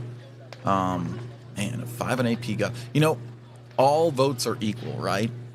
But some people are more educated on politics than others, and you know what? It is good to know that you are voting. Are you voting, Kyle? Of course I am. Everyone should vote.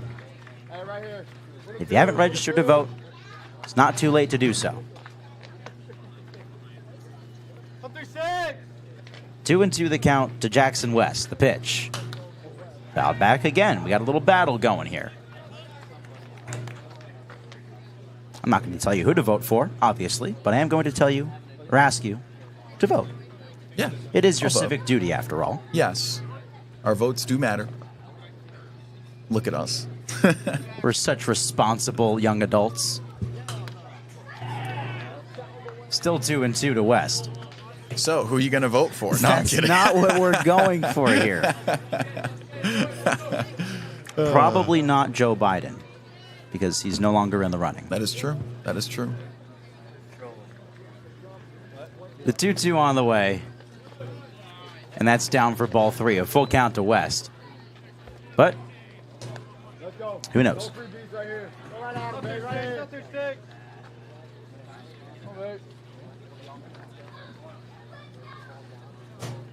Please say something. I got nothing else to say. I'm not a very politically inclined person after all. The payoff pitch. Flowing out towards left. Gray going out. Hyannis as well. The Bermuda Triangle. Hyannis, a sliding play. Did he make the catch? Yes, he did. Antonio Hyannis showing off the range for out number 3. How about that play from the Central Florida shortstop? We're on our way to the last of the 4th. Still a 5-0 Hawks lead on the Gatemen Baseball Network, powered by Cape League TV.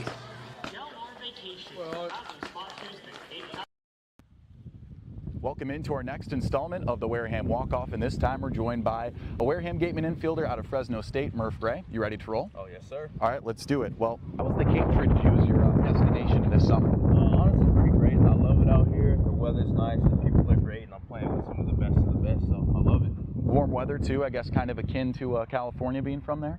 Yeah, pretty similar. I'd say it's more humid here, but I mean, it's more dry heat in California. Gotcha. All right, well, before you were Mountain West Freshman of the Year, you had a pretty good high school athletic career. I heard you played basketball. Were you a good hooper? Yeah, I was a decent hooper. I played some center, some power forward. I did all right. Okay, you were kind of forcing that center role. I mean, you're 6'4", 6'5". I guess you were the tallest kid on the team? Oh, yeah, for sure the tallest on the team, so I kind of got forced into that. Okay, well, another thing that you did that you don't do now was pitch in high school. Is it true that you tossed a perfect game? Yeah, so that was our first game of the season. I tossed a perfect game, and it was honestly just kind of weird and surreal since I wasn't going to be a pitcher at the next level, so it was just... Okay. And then where did that transition happen where you decided to just become a hitter? I want to say about my junior year of high school, I was more focused on hitting, just becoming a better hitter, kind of bettering myself, and then I love hitting. It's my passion. So. Well, you're pretty good at it. You're on a hot streak right now, and you hit 3 home runs in a matter of 48 hours at the beginning of this week, too. Oh, yeah. So we're glad to have you. My final note on that, to get to know you before we end this session, your birth certificate says Tristan. So where did the name Murph come from? So the name Murph comes from the movie Like Mike, one of my favorite movies. Little white kid in there named Murph. Super pale, super white, and then when I was born, I was the same way, super pale, so the nickname just kind of stuck. Back here in the bottom of the 4th inning, Murph Gray comes up to bat. A 5-0 lead for the Hyannis Harbor Hawks. Middle of the order due up. And the first pitch whacked to left field and hauled in by Josh Tate, who slipped on the initial first step, but rebounded to get the out. And that's brutal.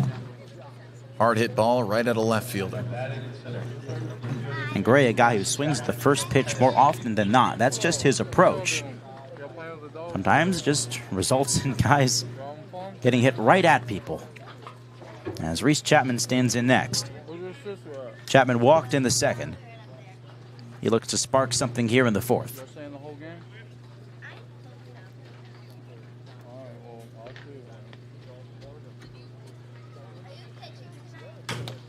First pitch chopped foul.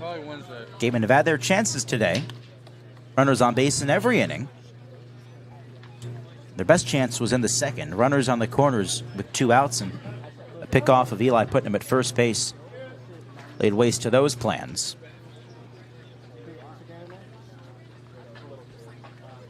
Oh, 0-1 to Chapman. Another foul tip. The Gatemen just with 1 hit tonight, and it was from Eli Putnam. A couple of walks for Zay Gutierrez, the Angelo State left-hander. Otherwise has been on a roll.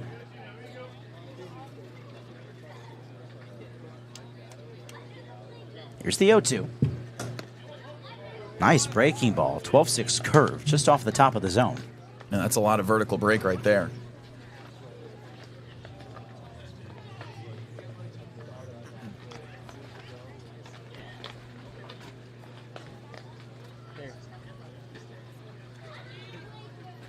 The 1-2. Rolled over foul. It is Gatemen host family appreciation night here at the ballpark. We had all the host families on the field before the ball game getting introduced, and heard many familiar names. We had the chaplains, of course, our host parents, but so many in this Gatemen community and in and around Wareham and the surrounding areas have come together to host the Gatemen this year. So great to see them getting honored today as Chapman fouls it back.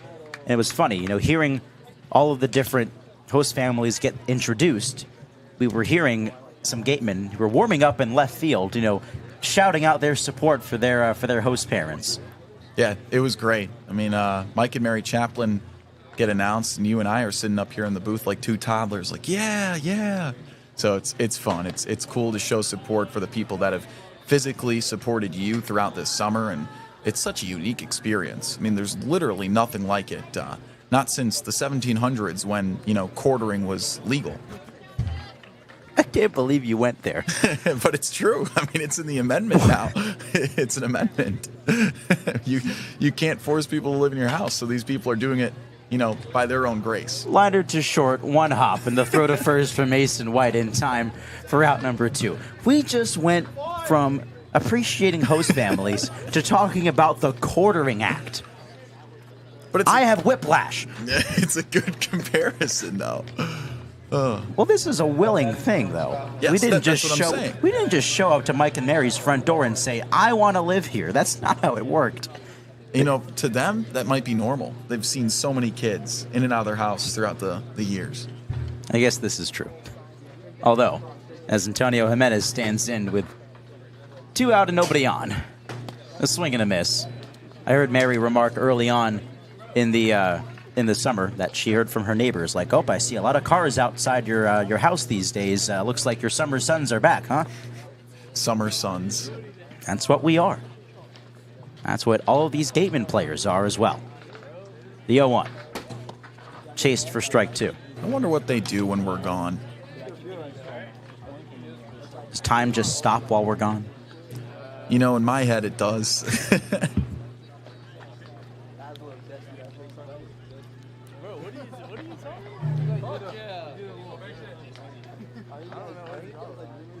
Gutierrez with an 0-2 count he deals. Jimenez not biting this time. And you'll wonder years from now, if we are lucky enough to come back here to visit, what it'll be like. And who knows what would change? Just experiences. They'll have stories for us. Upstairs 2-2. Indeed they will. Things are always changing around here.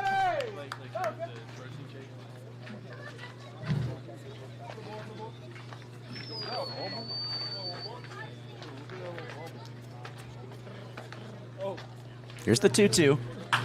Jimenez soft served out to left center field, and it's down. A 2-out knock for Antonio Jimenez. Fresh off the catch he made to win the previous half inning, he's got a 2-out knock here. I saw that one the whole way through, just stayed with a pitch that was, slower than anticipated. Killed time with his legs, kept the barrel out there, and just flared it out to left center. It's a great piece of hitting. And so Zay Gutierrez, for the first time today, will see a visit from his manager, Mitch Carricker, in his first season with the Harbor Hawks. And it looks like this will be the end of the line for the left-hander out of Angelo State. He hands the ball off, daps up his infield, and he's heading out of here. Right-handed reliever coming on to replace him out of the Hyannis bullpen. He'll inherit a runner on first, 2-out situation for Eli Putnam at the dish. 5-0 Hawks on the Gatemen Baseball Network, powered by Cape League TV. Edition of the Wareham Walk-Off, and this time we're with an outfielder from Louisville, Michael Lippy. You ready to roll? Yes, sir. All right, let's do it. Well, Michael, like a lot of players in this team, you've been around the block. You're from Wisconsin, highly ranked player, and then you were in the Northwoods. So what brought you to the Cape? I think had a pretty good year in the woods, and my coaching staff just told me it's just the next step in the process of college baseball, so they decided to send me here. So, I mean, it's a blessing that I got sent here. It's a blessing I'm still here. So. Gotcha. So what about the big difference between Midwest baseball and the East Coast? Is this your first time being akin to the East Coast other than playing in the ACC? Yeah, I mean, this is my first time in the East Coast. I would say, like, playing baseball here and in Wisconsin, it's pretty similar in a way. I mean, obviously the competition is way higher out here in the Cape, and the woods in Wisconsin and everything, it's much. The talent isn't as deep as it runs in the cave. All right, well, my final question now that we're at home plate, which is a familiar spot for you. Your favorite memories playing baseball here in Wareham so far? Favorite memories probably just like the bus rides and going on that winning streak that we had earlier in the season. I think that was like a lot of fun just to, baseball's a lot more fun when you're winning games and stuff, no matter like how you're doing personally or anything. So, I mean, it's just great team, great environment. So I'd say that winning streak and just all the bus rides have been a lot of fun. Yeah, so, seems like it. Well, can't help but agree. Thank you, Michael. Yep. All right, that's Michael Lippy. I'm Kyle Marchak. We'll catch you guys for our next edition of the Wareham Walk-Off. Back here on the Gatemen Baseball Network, powered by Cape League TV. New arm into the ball game for the Hyannis Harbor Hawks. Is a right-hander out of the pen, working to get you the name.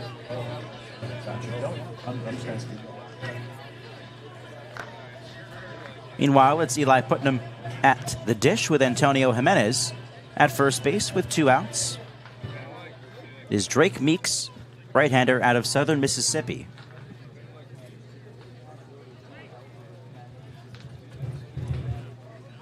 Meeks to deal with Putnam here, who singled back in the second. Just a couple of hits today for the Gatemen as they look to claw their way out of this 5-0 hole, and Putnam is drilled. On the first pitch he sees from Meeks. Ouch.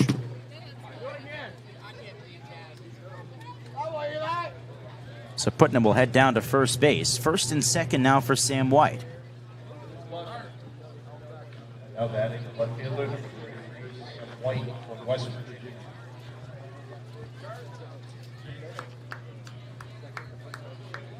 Another 2-on, 2-out situation. Let's see if the Gatemen can come through on this occasion. White 0 for 1, popped out to third base a couple of innings ago. You watch a strike one here. A 5-run second inning is all Hyannis has need so far. 3 of those 5 on one swing for Michael DeTalo. Bases clearing double.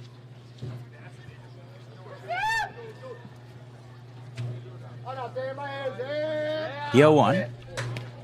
White holds up, evens the count.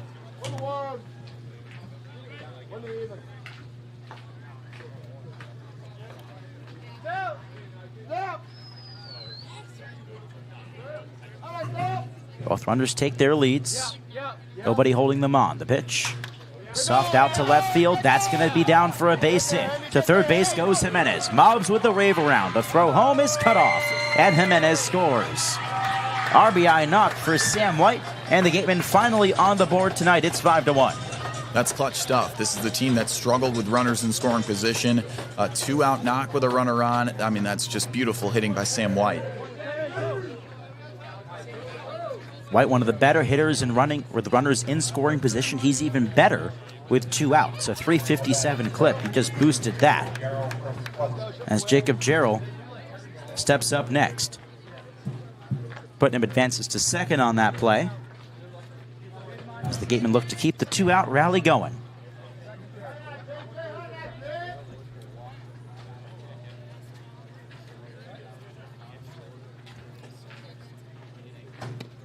First pitch to Jarrell is in there.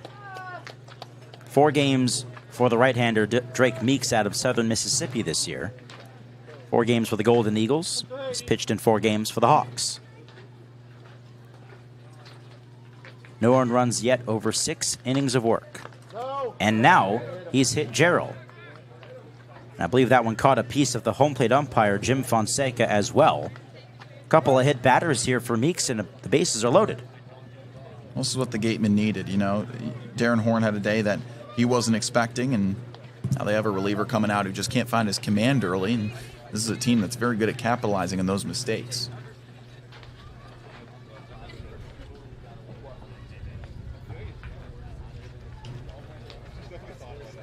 Here's Tanner Cunna, the assistant pitching coach for the Harbor Hawks, out to the mound. Talk things over with his battery of Drake Meeks and Dalton Barco. Best chance for the Gatemen yet, with Michael Lippy stepping up. Bases loaded, 2 away. Meeks has been wild to start this outing in relief of Zay Gutierrez.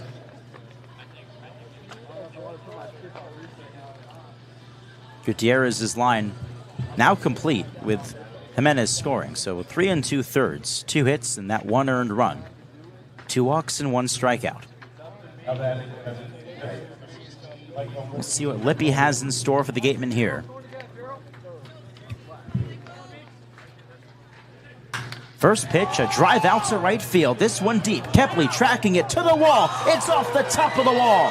In to score Putnam. Here comes White, holding at third base, Gerald. It's a 2-run double for Michael Lippy, and a 5-3 game now. Man, did Lippy need that. He crushed that ball. Got a pitch that he liked. That's in his wheelhouse. Big time. The Gatemen are back in it now.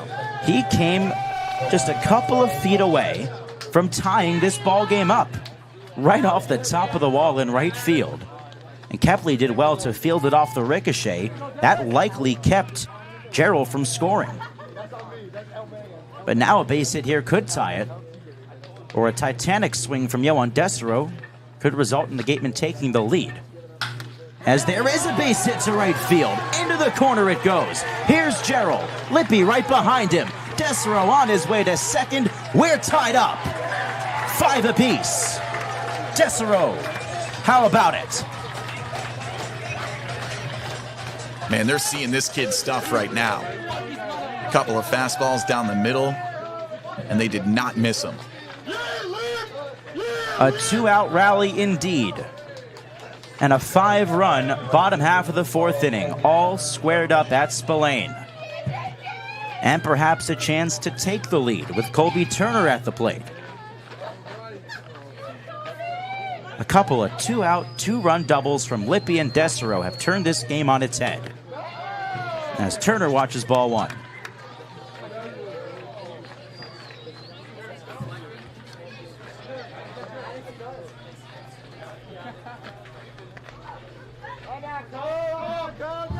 Drake Meeks just trying to get through this 4th. Nearly hit Turner that time with the slider. Tail just inside.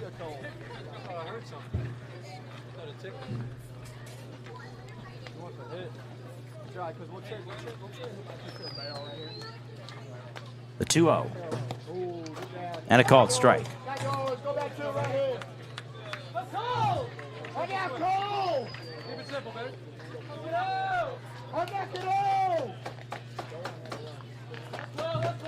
Desero takes his lead off of second, and the 2-1. Foul back to the screen. Turner 1 for 2. He's been heating up as of late. 8 hits in his last 6 games.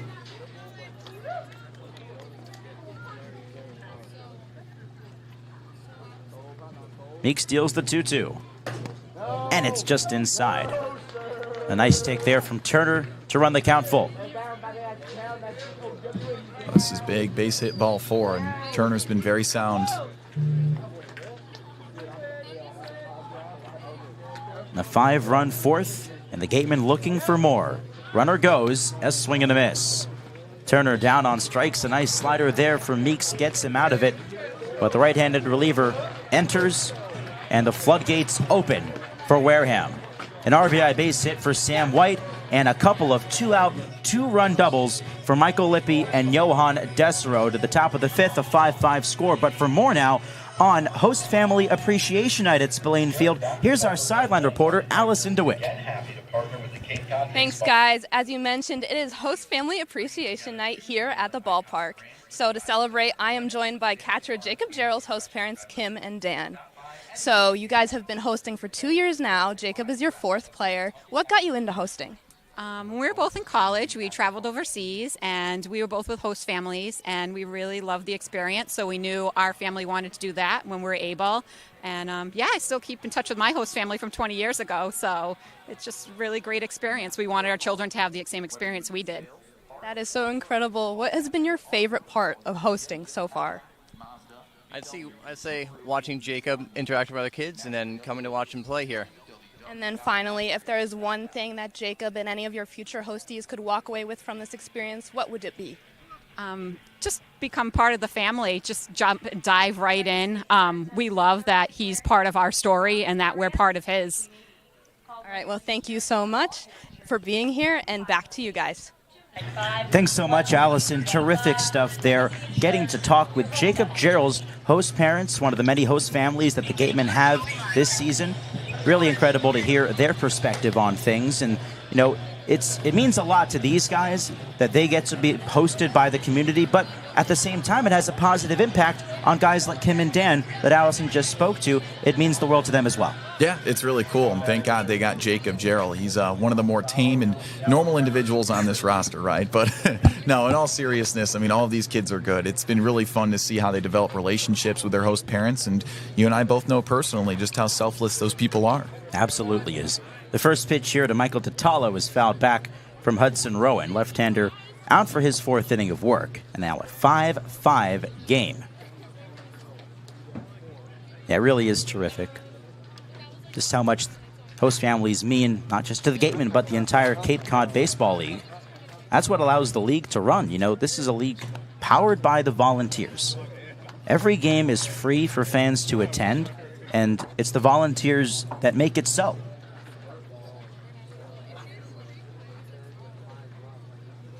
Swing and a miss. Hudson Rowan dispatching Tatalo that time. And how about Rowan? Ever since he entered in the 2nd inning, he's retired all 9 hitters that he has faced. Hyannis hasn't been able to touch him. I mean, he is literally having an all-time debut. This is the 2nd straight lefty out of the bullpen to debut for the Gatemen, and the 2nd straight time that they've had wonderful, wonderful inaugural opportunities. Kane Kepley watches a strike. Rowan came on immediately after Tatalo had the 3-run double that made it 5-0 Hyannis in the 2nd inning. Knocked out Coastal Carolina's Darren Horn from the game as Kepley skies one out towards shallow right field. Desro out, Turner in, and it's Turner. Quickly 2 away, and that has been the name of the game, quick. Yeah. Couple of pitches, show them something that they think they can hit, change eye levels, poor contact, or they just strike out. And of the now 10 outs that Rowan has recorded, 8 of them have been on pop-outs or fly-outs. He deals with Eric Snow here, who skied out to right field his last time. Also a double play grounder in the 1st. There's a called strike. Shades of Brock Eddy. Right-hander out of Arizona State who debuted for the Gatemen just a couple of days ago and had a 4-inning save. Outside 1-1. Guy making his Cape League debut. Shaking off those nerves and just attacking hitters. And that's what we've seen from Hudson Rowan tonight. Just off the plate, 2-1. Well, he was just in the Valley League, which is another high-quality summer collegiate baseball league. And, you know, maybe most would say that the lights are brighter here, which, you know, metaphorically is true, but he clearly is unfazed. Now 3-1. Danger of allowing his first base runner. But regardless, he's given Ryan Smythe plenty of length in that Gatemen bullpen. See a couple of guys playing catch out there, but nobody warming up traditionally. Popped him up, foul ground. Putnam tracking and makes the catch. How about Hudson Rowan? 11 up, 11 down. We're on our way to the bottom half of the 5th inning and all tied up at 5 on this Monday night at Spillane Field on the Gatemen Baseball Network, powered by Cape League TV. Ethan Eibe here with another edition of Wareham Walk-Off, and today our guest is Davidson College's Eli Putnam, first baseman for the Gatemen. Eli, it's great to have you. Thanks for having me. All right, let's get to walking. So first things first, Eli, let's look at off-the-field stuff. What's something that's brought you joy this week outside of baseball? Joy this week outside of baseball? We had 2 off days this week. I got to spend some of the time out on the beach. Spent really my whole day. I guess it was Thursday. I spent in the Sandwich, checking out some cool spots there, going to the gardens, getting some free time, relaxing. It's nice and chill. That's awesome. That's awesome. So, first year in the Cape, you were the Atlantic 10 home run champion this year. What is the transition to the Cape been like for you? I mean, it's a step up in terms of competition from the A10 and our usual opponents, but I feel like it hasn't been too crazy. It's still 60 feet 6 inches, 90 feet between the bases. It's still baseball at the end of the day. Awesome stuff. Our last question for you, Eli, as we get ready to touch home. What's something that you want more people to know about Eli Putnam? I think a lot of people wouldn't know something about me is that I'm a really big chef. I love to cook when I'm at school. I cook for all my roommates. Just last night made a nice tomato mozzarella gnocchi. You know, that's one of my biggest passions outside of baseball. What's your favorite thing you like to cook? I love pizza, Neapolitan pizza. Ooh, okay, maybe we'll have to chef that up sometime. Maybe. I'd love to. Yep. All right, this has been Wareham Walk-Off. Eli Putnam, as always, a pleasure to have you. Thank you. All right. Back here on the Gatemen Baseball Network, powered by Cape League TV, we're tied at 5 as we go to the bottom of the 5th. And taking you the rest of the way on play-by-play tonight, here is Kyle Marchak. Well, thank you very much, Ethan Eibe. As we head to the bottom of the 5th, we're midway through this contest, and what was a 5-0 lead for Hyannis is back to a tie score at 5 apiece. 5 runs on 4 hits in the second for Hyannis. The Gatemen do the same in the 4th. So what was lopsided is now a back-and-forth ball game, and after a rough outing that really sparked this offense for the Gatemen, that was the right-hander who took over in relief for the starter Gutierrez. Drake Meeks, third of an inning, gave up 3 hits and 4 of those earned runs in that frame. So, well, they go to a new arm. It's Casey Hintz out of Arizona State. The right-handed pitcher is going into his 10th appearance of the year. He's been pretty reliable for Hyannis, a 2.65 ERA in 17 innings. So we'll see what the Gatemen have to offer against him. Last inning, it was a single from Jimenez, a single from White, double from Lippy, double from Desero with a couple of walks and hit by pitches in between. Murph Gray started off last inning with a line out. He's 0 for 2 today. And faces Casey Hintz. Slider in there. Well, those bats finally coming to life after a rough go of things against Zay Gutierrez. It all happened at the same time. Everybody clicked. A couple of 2-out, 2-run doubles for Lippy and Desero. Did he go around? Yes, he did, says Jesse West. 1-1 count. Or 0-2, pardon me. Desero's the guy that's come through consistently this season. Lippy's the guy who's been getting better as he's gotten more plate appearances. And that time around, easily his biggest hit of the season. And just to that point of more plate appearances, as that one is swung out and flown down the left field line. It could be trouble, but it dies at the track, and making a running grab is Tate. So he's 0 for 3, but as you said, with more plate appearances, hitters get better. That's just a baseball fact. And with that correlation, how about the second half of offense from the Gatemen? Now, they've struggled situationally, but we've seen choice hitters really explode in this second half. Murph Gray has been one of them. He was a .396 hitter in the second half up until this 0 for 3 so far today. Here's Reese Chapman. Walking a ground out. He's 0 for 1. Now, he's only been here for the second half, but most recently has been heating up too. 7 for his last 23. Over a 6-game stretch. There's a roller out to second. Snow. Out number 2.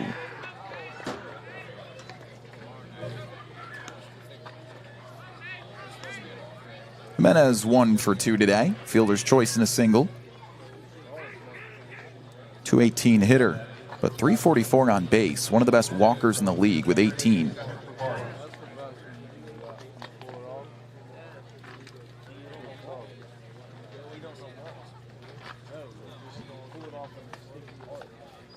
Hint's last appearance, it was against Harwich before the All-Star break through a scoreless inning.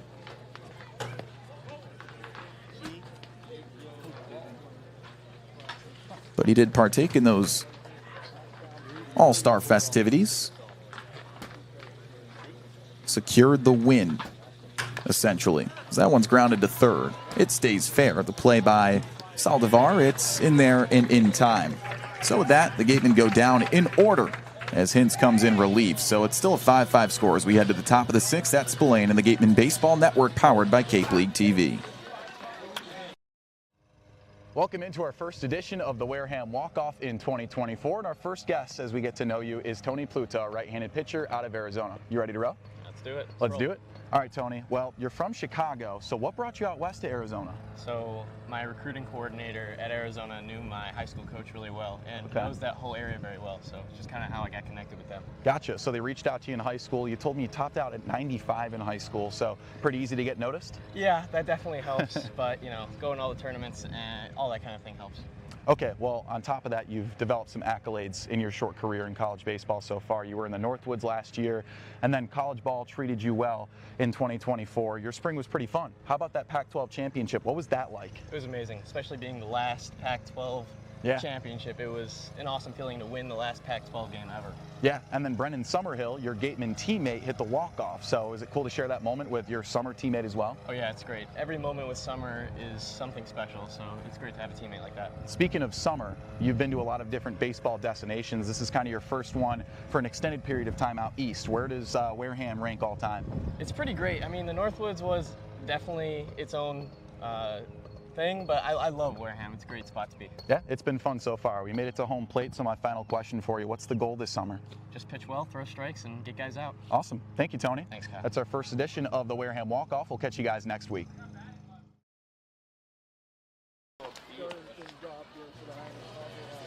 As the sun sets, the top of the sixth just begins here at Spillane. A 5-5 score between the Wareham Gatemen and the Hyannis Harbor Hawks. A battle for the second seed in the West with just 6 regular season games to go. Man, this season has flown by. Oh, yes, it has. Incredible that the playoffs are just over the horizon here. Barring a couple of high-scoring innings, as both teams have scored all 5 in the same frame. It's been a quick ball game today, too. Mainly because of this guy on the bump, the lefty making his Cape League debut, Hudson Rowan. How about 11 straight batters retired to start his Cape League career? Yeah, it's just been terrific. It's been keeping this Hyannis hitters off balance. A whole lot of pop-outs in this one as well. 9 of those 11 have been outs in the air. Strikeout and a ground out with it, but yeah, fly ball guy. Lefty out of Florida State with that fastball up in the zone and just getting a ton of pop-outs. 3 balls and no strikes to start it, though, against the cleanup hitter Eddie Pelk. He's 1 for 2.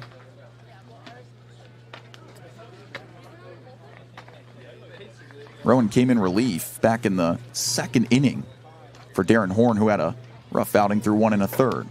There's a strike.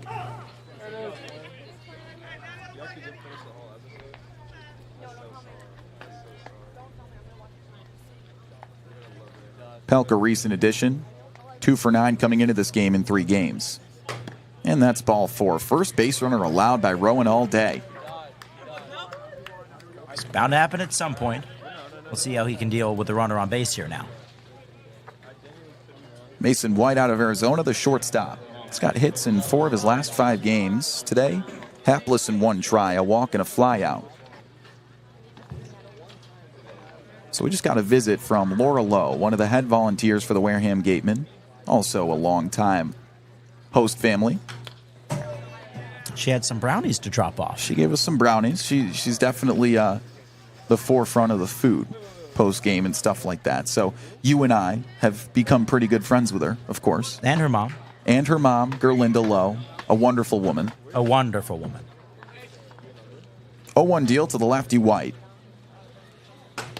Ooh, a curveball fools him, but it's inside for ball 1. And then with that, she snarkily remarked to us, hey, this Hudson Rowan kid is my summer son right now. You like him? Yeah. I think we do. 1-1 is roped to right. There's the first hit he gives up. Talk about a broadcaster's jinx. Rounding second is Pelk. He'll head to third. The throw coming in from Turner is cut off. 2 runners in scoring position. And with no outs, it's a double from Mason White, his first hit of the afternoon. There was a slight bobble in right field by Colby Turner. We'll see if they tag any sort of error on him. And here comes Eric Luxus. You know, Hudson Rowan, a guy who throws, on average, 3, maybe 4 outs at a time, at least through his 14 2/3 with Florida State this past year. So the fact that he's gone this far is pretty impressive. 3 2/3 under his belt, and it looks like his day will be done. What a debut for Hudson Rowan.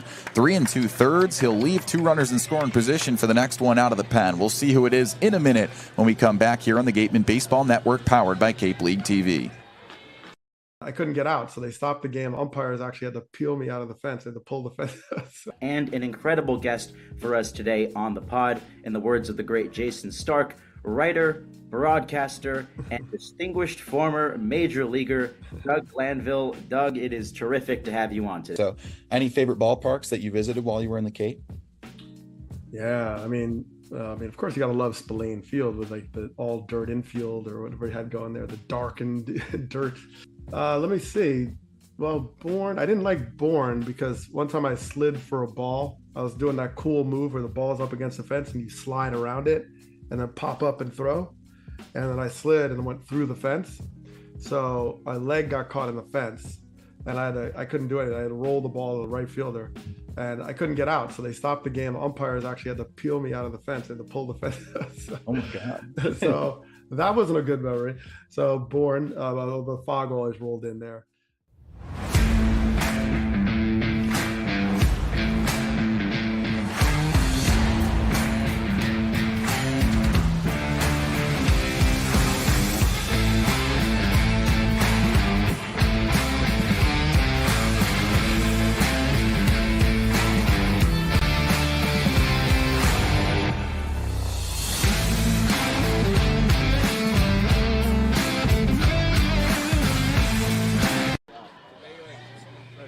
So Hudson Rowan's debut is done after 3 2/3. He leaves 2 runners in scoring position after a pitching change here.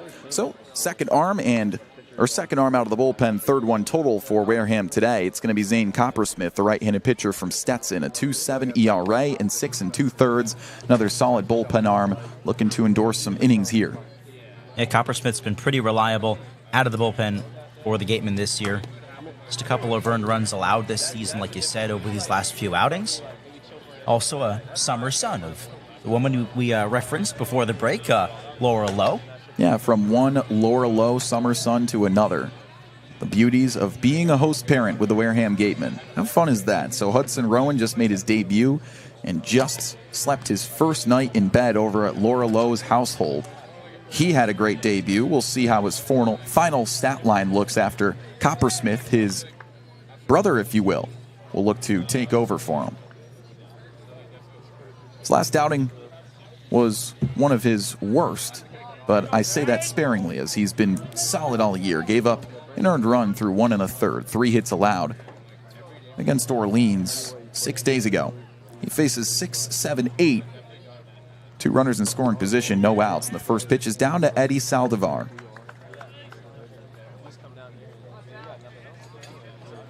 Saldivar, one of 2 recently added to this roster. Both named Eddie Pelk and Eddie Saldivar.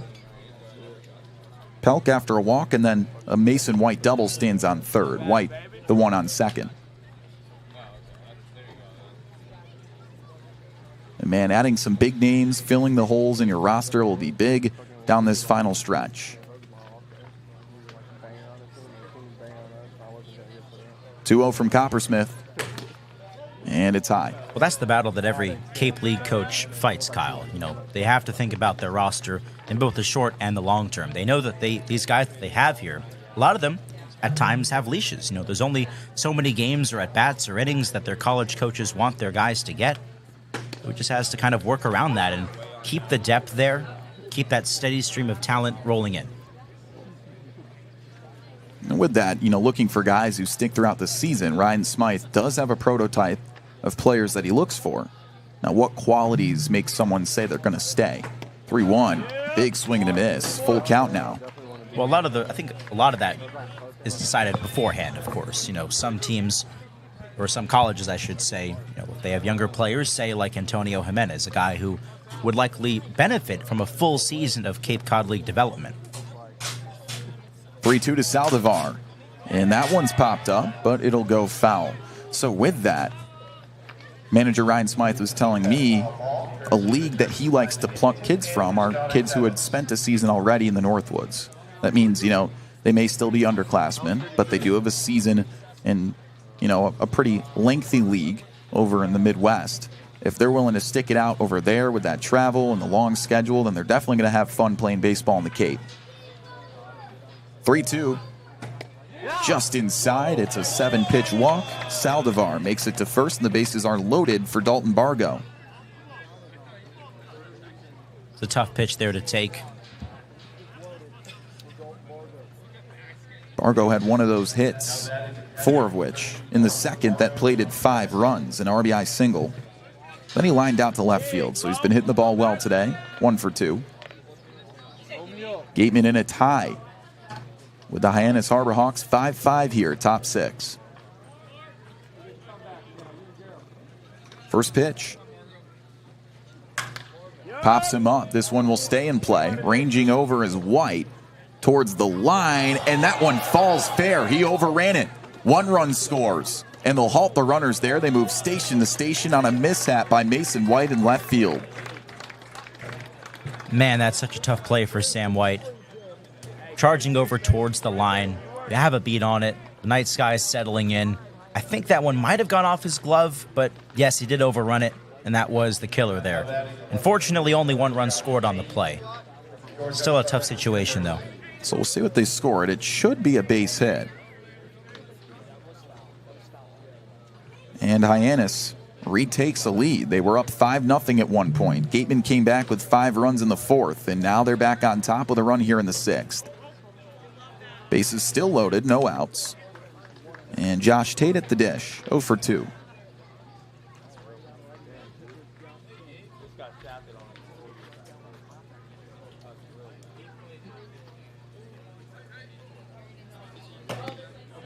There's a strike.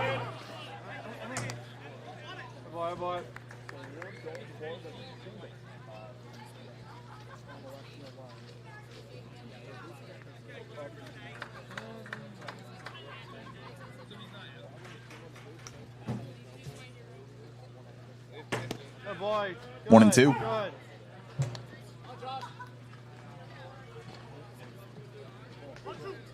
Coppersmith added to this roster just shy of the midway point of this season. Bullpen that's been reliable. 1-2. There's a soft flare out to right center. Coming in is Turner. He makes the catch. Tagging from third is White. The throw is offline, and it scoots away, but all runners will stay after that.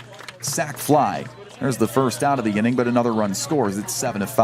Well, that's the price you got to pay for this one. It's a strong throw from Turner as well, just a bit up the line. Saldivar moves to third.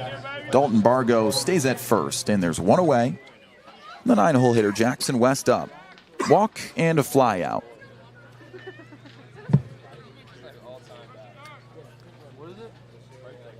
Hudson Rowan's final stat line from his debut, 3 2/3, 1 earned run, 1 hit, 1 strikeout, 1 walk. Corners occupied. There's 1 out in the frame. Swing and a miss.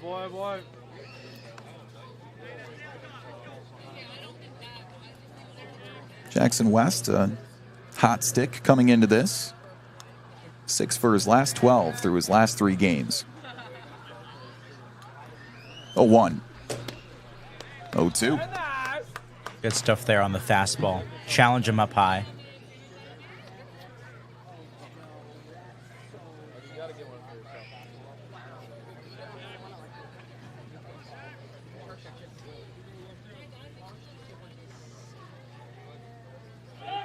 Runner goes. There's a liner back up the middle and under the glove of Jimenez into center field. A base hit and 1 run scores.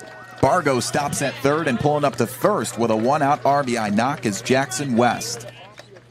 So tough for Antonio Jimenez. The runner going, you're moving towards second base, and that line drive shot was right at him. Just wasn't able to get the glove down in time to pick that one as he was moving towards second base. Because if he did, man, who knows?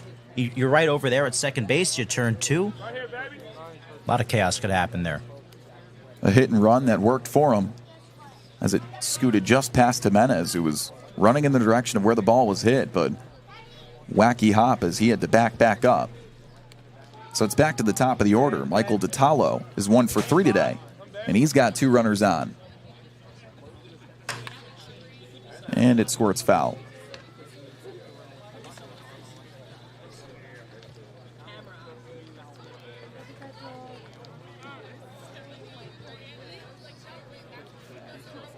Three runs have come in this inning now. Both teams scoring their runs in big bulks.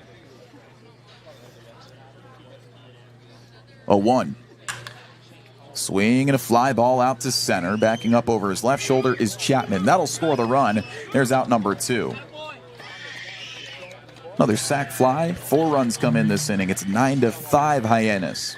Oh, if there's one thing the Harbor Hawks are excellent at, it's situational hitting. A couple of sac flies in this frame as well. Just a run-producing team. They don't need the power that the Gatemen have.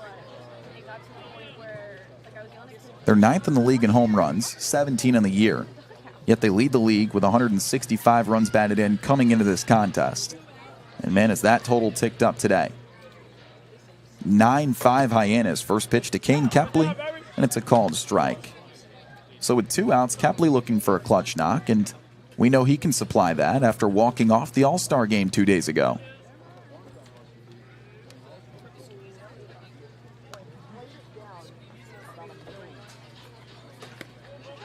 Runner goes, the throw down, and that one leaks into center field. Chapman picks it up, and Jackson West will scoot on to third. It gets past Chapman now. Here's the throw from Jimenez. That ball booted and kicked around, and a run comes in. It's 10-5. Oh, boy. A lot to break down on that one. Jimenez was nowhere close to where he needed to be to cover the bag that time. I don't think he realized that there was going to be a throw with that delayed steal attempt, and he got there too little too late, and then unfortunately Chapman booting that ball. And with a guy like West who has some solid speed, he was already over at third base. Just keep that momentum going, and took the extra 90 on Chapman's error. And it's 2-1 to Kepley. Either 2 or 3 errors on that play. We'll await the scoring decision there. Jackson West was looking to swipe the bag. Ends up at home plate. 2-2. They just give the 1 error to Chapman.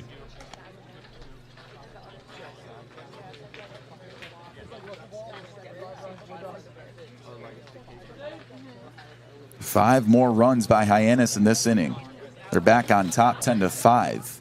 Here's the pitch from Coppersmith. It's a swing and a miss. Gets the strikeout, and that was a rough inning. Couple of errors, couple of knocks. 5 runs come in, and Hyannis re-extends their lead. It's 10-5 as we head to the home half of the 6th. Gatemen looking to respond with the middle of the order due up here at Spillane Field on the Gatemen Baseball Network, powered by Cape League TV.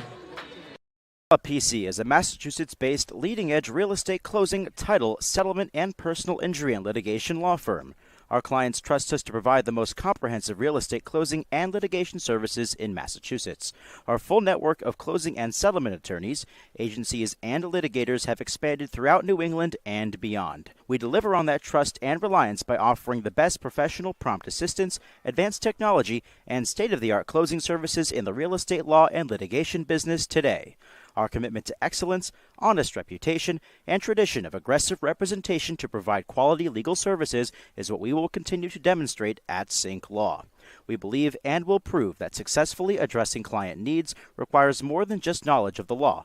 It requires a mastery of good representation and an attitude to finalize every transaction to my client's satisfaction. Live life to the fullest and let us Sync Law. We head to the bottom of the 6th here at Spillane Field. It's now 10-5 Hyannis. They scored 5 runs in the second on 4 hits. The Gatemen responded by tying it with the same exact stat line in the bottom of the 4th. Then we got to the top of the 6th. Zane Coppersmith came in for Hudson Rowan, and he did what he could, but with some walks and hits, and then an error. It was a 5-run inning, just not the Gatemen's best defensive outing. Yeah, you know, there's heroes on both sides here. There was some great situational hitting for the Hawks, a couple of sacrifice flies, some clutch hitting from Dalton Bargo and Jackson West as well. But then come the walks and those errors, and especially that 10th run on a stolen base attempt from West. Ball getting into center field and then Chapman booting it. Got an extra, 270 feet on that play. Swing and a miss to Eli Putnam. Yeah, just kind of a Little League style variation of a triple or whatever you would want to call it. But Jackson West on a stolen base found himself at home on the same play.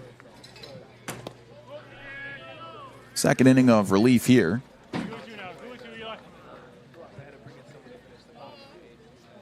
Casey Hintz working away. Through a scoreless inning last time around, 1-2-3. Swing and a hammer out to left. This one going back, and that one is gone. Putnam responds with his 4th home run of the year. It's back to a 4-run ball game. And his 3rd against the Hyannis Harbor Hawks. I don't know what it is, but hitting against this team at Spillane Field, Putnam really put a charge into that one.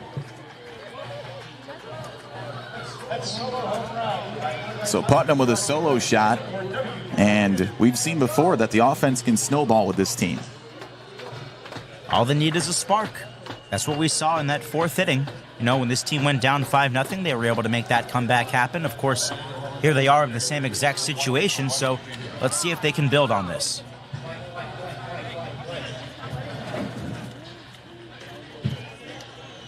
Oh, God, it failed? Really? Right now we've got a music issue. Sam White and company just staring up at the press box. You know, you get technical difficulties in a season of Cape League baseball, too.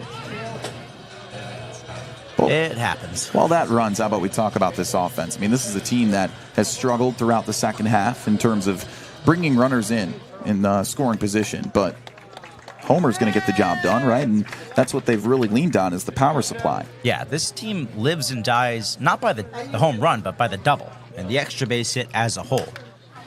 That one hit well down the left field line. Tate giving it a look, and it lands foul.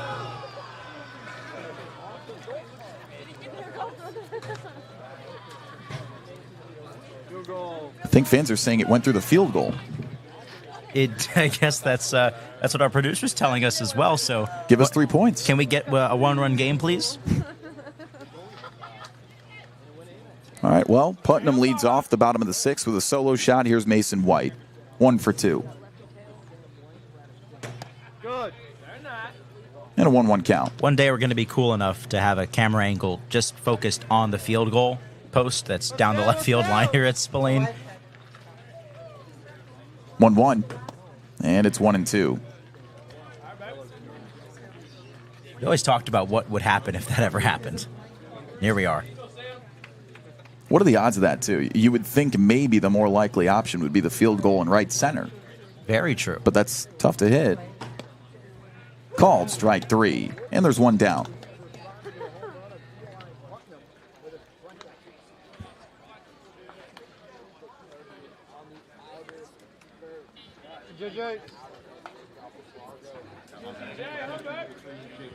Jacob Jarrell's turn.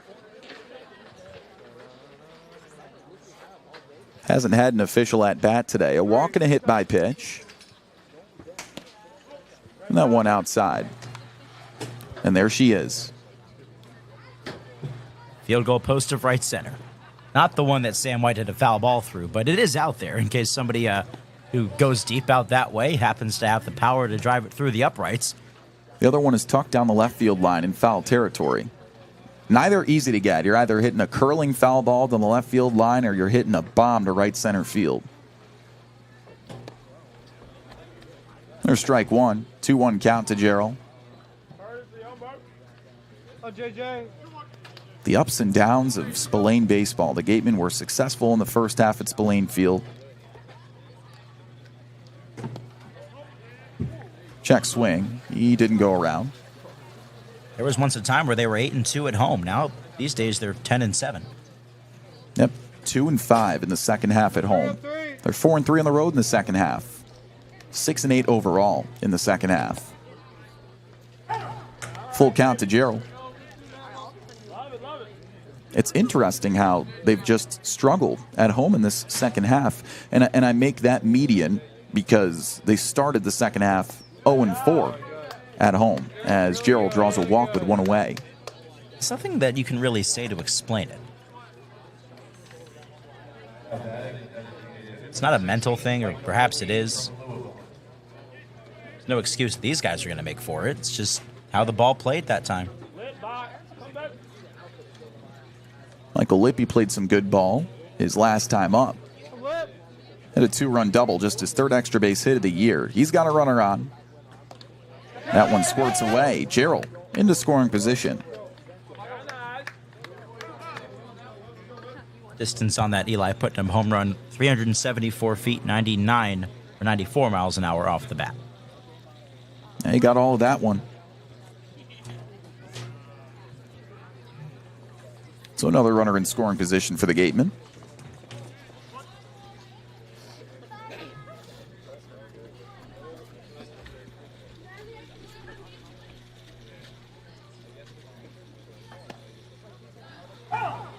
One and one.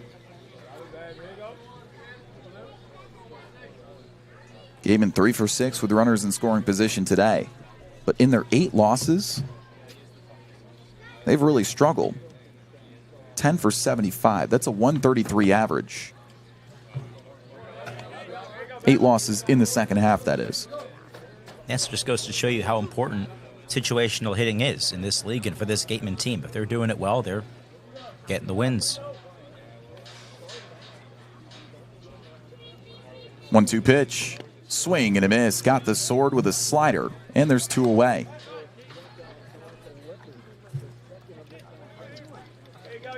Just 4 strikeouts for Hyannis pitching tonight as they turn it over to the top of the order. Johan Desereau has put the ball in play all 3 times. Pair of flyouts, and then a 2-run double back in the 4th.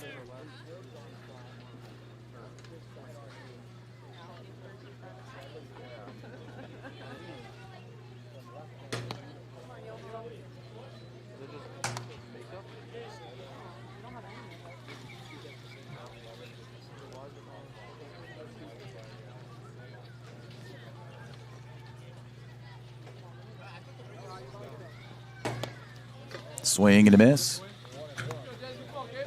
Other than that home run, Casey Hintz has been rather sound today.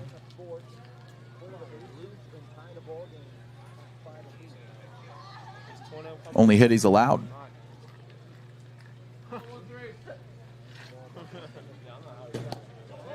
Two balls, 1 strike. So just 1 earned run through 1 2/3. Came in to relieve Drake Meeks, who struggled through a 1/3 of an inning. He gave up 3 hits, 4 earned runs, back in that 5-run 4th inning for the Gatemen. Swing and a line drive out to left center field. This one served well at the wall, and it is out of here. Opposite field, 2-run jack, 2 big flies in the inning, and the Gatemen are back in it. Have a night, Johan Desereau. This guy's locked in. That 2-run double now going the opposite way for the home run. It's his 4th of the season. He's hit 3 of them here at home. Halfway to the cycle as he deposits a 2-run shot into the same bleachers that were just damaged by Putnam.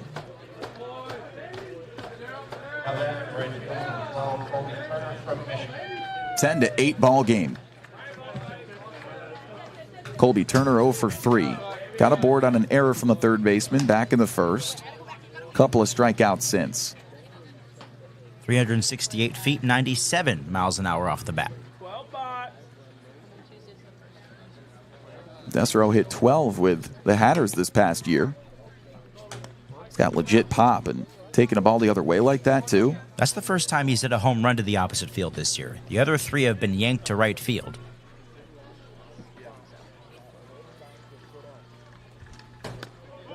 And that's a ball upstairs. But that shows the power that he's got. He can go to one of the deepest parts of this ballpark. And he said himself, it feels like he's more locked in when he's going out to that left center field gap, so makes sense. He also is the proud owner of the longest home run by the Gatemen this season. He hit a 458-foot moonshot against Chatham, or not Chatham, pardon me, against Hyannis. Back at McKeon Park in the first half. There's a swing and a miss, strike 3, as Bargo held on, and that retires the side. 2 home runs in the inning, though, and the Gatemen are back in it as they plate 3 in the bottom of the 6th. Top 7 coming up next, but before we do, how about we send it down to the third member of our broadcast crew, Allison DeWitt, for more. Thanks, guys. The Gatemen turned this game completely on its head and proved that anything is possible in the bottom of the 4th inning when they scored 4 runs with 2 outs on the board. When I spoke to Murph Gray before this game, he told me that when the team is under pressure in tough situations like this, they often lean on their faith to get them through and prove that anything is possible. You can see this before every single game when many of the players join in a prayer circle before the game begins. This is something that will be important for the players to reflect on as we continue through the final stretch of the game. Back to you. Thanks, Allison. And yeah, this is a team that's very close capped, right? That's an intangible of Cape League teams that you can't find very often, is the fact that they actually all get along, huh? Absolutely. This group is extremely close. We've seen that all season long. You know, even when they get down, as Allison was saying, this group has a way of maintaining that positive atmosphere, maintaining the vibes in that dugout, and then those vibes translate into some good play on the field here. So maybe we're seeing some more of that here today, and for once, relying on the home run ball. That's not something this team typically does too much, but 2 home runs in that inning, and all of a sudden, they're right back in this thing. Yeah, they're middle of the pack in home runs, 4th in the league for home runs hit as a squad this year, but 2 in the same frame, and they're right back in it. What an odd ball game we have. All of these runs being produced in bulk. Hyannis scored 5 on 4 hits back in the 2nd. The Gatemen did the same in the bottom of the 4th. Then Hyannis on, well, an error, but 3 hits and a couple of free passes in the top of the 6th, plated 5 more runs. So they've been up by 5 2 separate times today. But the Gatemen with 2 big flies in the bottom of the 6th, plate 3 runs. So they're back in it. It's 10-8. Both teams have 7 hits and 2 errors apiece. Just a really, even ball game through the first 6 frames. A very streaky ball game indeed. So Jackson Lucas will look to snap that streak of good offense by Hyannis as he takes over on the bump. 11 2/3 innings pitched for the right-hander out of NC State, 5.4 ERA. He'll take on Eric Snow. 3-4-5, Eddie Pelk and Mason White to follow. Snow 0 for 3.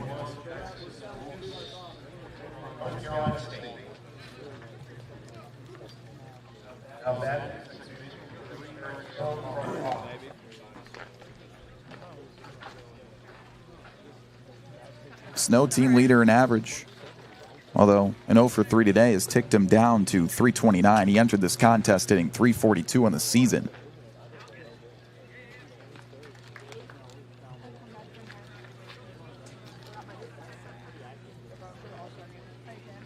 Lucas coming off one of his better outings of the year. 1 1/3 innings pitched. Just 2 hits, no earned runs versus Harwich back in the 26th. 0-2 to start Snow off.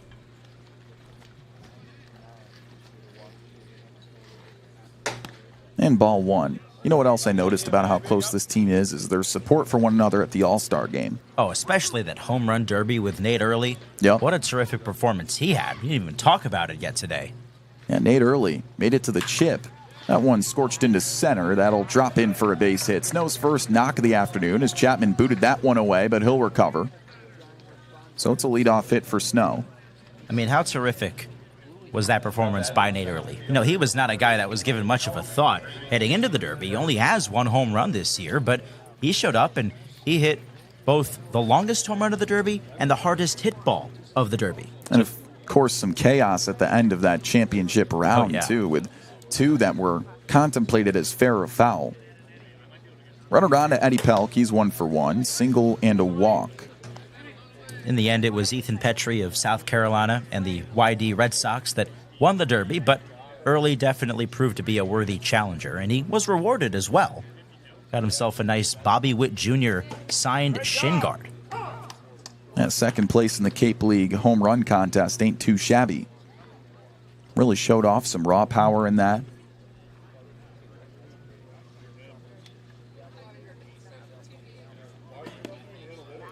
There's ball 2 from Jackson Lucas. Gatemen lead at 10-8. Both teams scoring their runs in bulk today. 2 5 spots for Hyannis, a 5 and a 3 spot for Wareham. 2-1 deal. Off speed in there for a strike, 2-2. And Early's name is making the rounds around Major League Baseball as well. He was actually in the broadcast booth, WEI, the Boston Red Sox last night for Yanks Red Sox at Fenway Park. Fly ball to center. Chapman charging in. It's dropping quickly, and it finds grass. Bloop single. Back-to-back hits to start the frame. Not ideal for Lucas, but Early got to meet Joe Castiglione, newest Hall of Famer, winner of the Ford Frick Award this year, legendary Red Sox broadcaster, and Will Fleming as well. Terrific duo. They met in between innings, and when they went back to work, they were talking about him on the air, so that was pretty cool. Yeah, not a bad trip to Fenway for him. Tell me another league that gives their kids opportunities like that. Meanwhile, Luxus will come out and talk with Lucas, who's given up back-to-back hits to start off the top of the 7th. First inning of relief for him. Well, the last thing they need to do here is allow Hyannis to get another rally going, and they are going to switch out Lucas here.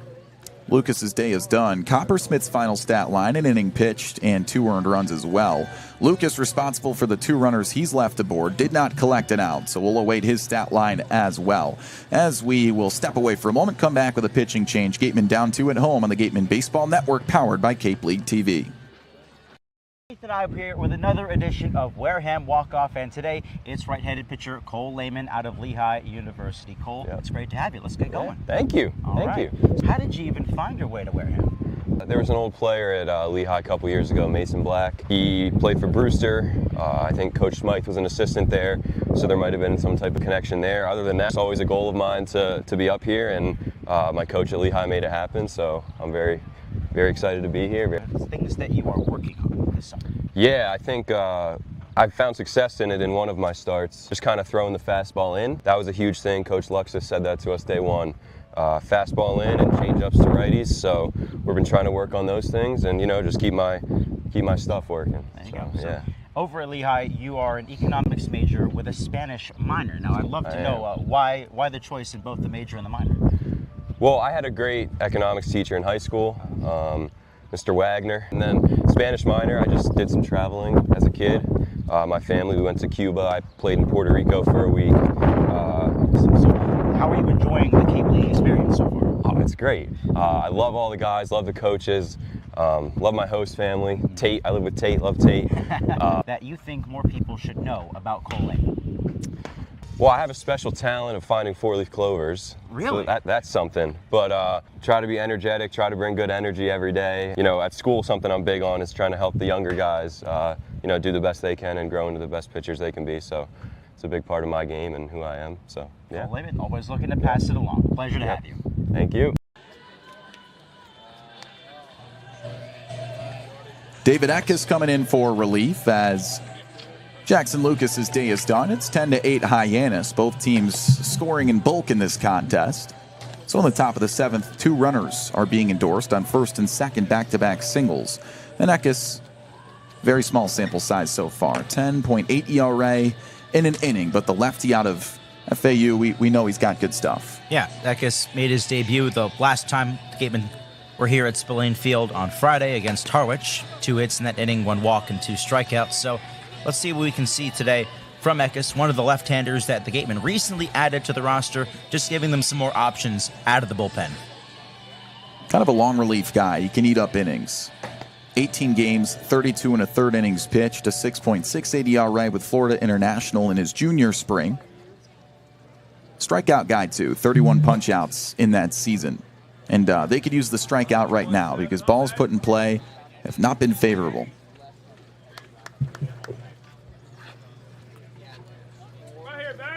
So the lefty Eckes will face Mason White to start his day off.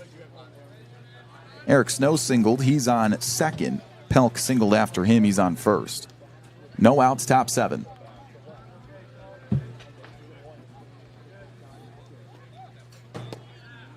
There's a strike. Now saying, heading into the break, the Gatemen just can't allow another rally here for Hyannis. They've been keeping pace for the entirety of this ball game, but You give Hyannis, a really great team, an opportunity, they're going to find it. They'll take advantage. Swing and a miss. Got him with the slider there. It's 0-2.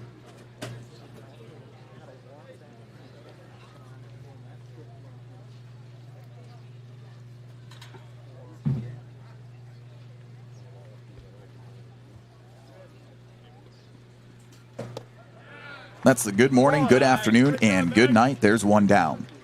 Great start.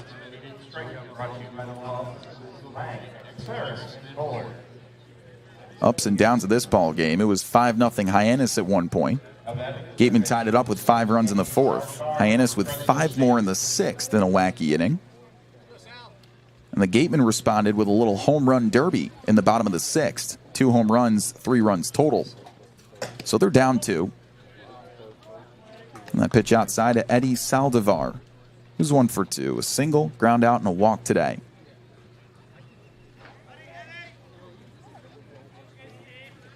And you and I were talking about the home run derby during the All-Star break just a couple moments ago. 2-0 count. And Nate Early, his performance, etching his way to the championship. Some confusion at the end. They called it a tie and said they have to go to extras. And he said, quote, I think I sparked that idea because I said, I'll go another round. Yeah, You like his confidence, right? Kind of did it to himself, but at the same time, I do love the confidence. And it's great to see from a guy like Early, who's going to be going to Louisville this spring as well. Hey, everyone counted him out from the moment that he was announced for the Derby field. He wasn't even in the original Derby field. He was an injury replacement. So sometimes it works out that way. 3-0 to Saldivar. And that one is high. 4-pitch walk. Bases loaded with 1 away. And Dalton Bargo stepping up. He's 2 for 3. You know, speaking of being underrated, being that late replacement, well, Sam White was the forefront of that mentality at the All-Star game. They're what I would call pit stops for Nate Early during the timeouts that he had in his 3 rounds of the home run contest were hilarious. I mean, they would go over, they had ice, water, a towel. They're like working on him like he's a boxer in between rounds. It was hilarious. Yeah, absolutely. That's what you got to do. And I'll say this, not every team was doing that for their guys. I think the Gatemen were definitely the most in tune with that, making sure their boy was all hydrated and, you know, ready to go, ready to get back in the ring, in the batter's box. And Sam White, preposterously enough, just saying, that's my dark horse. That's my dark horse in between rounds. It was some of the most humorous banter I've seen between all of those guys all summer, and that says a lot.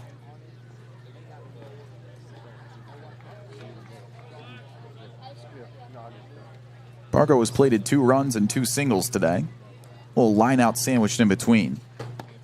And that's outside. 2-1 count.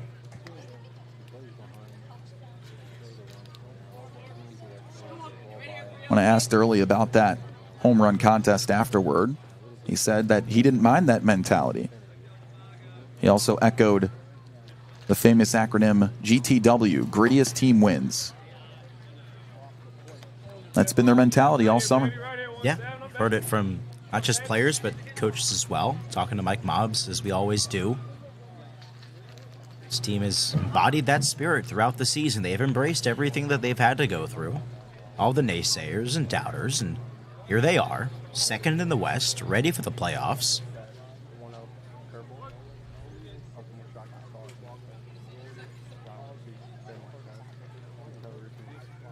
The pitch. And that's inside. 4-4. Run will come in. It's 11-8.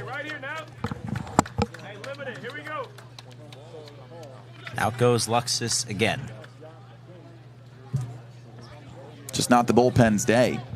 So just 1 out collected by 2 guys in this inning. Jackson Lucas comes in. He gives up a couple of hits. Up next is David Eckes for his second opportunity in the Cape. He gives up a strikeout and then 3 walks. So his day is done. And with the bases still loaded, a run plated, it's 11-8, and another arm coming in from the bullpen. We'll step away for a moment, come back with the new name. It's a pitching change in the Gatemen Baseball Network, powered by Cape League TV.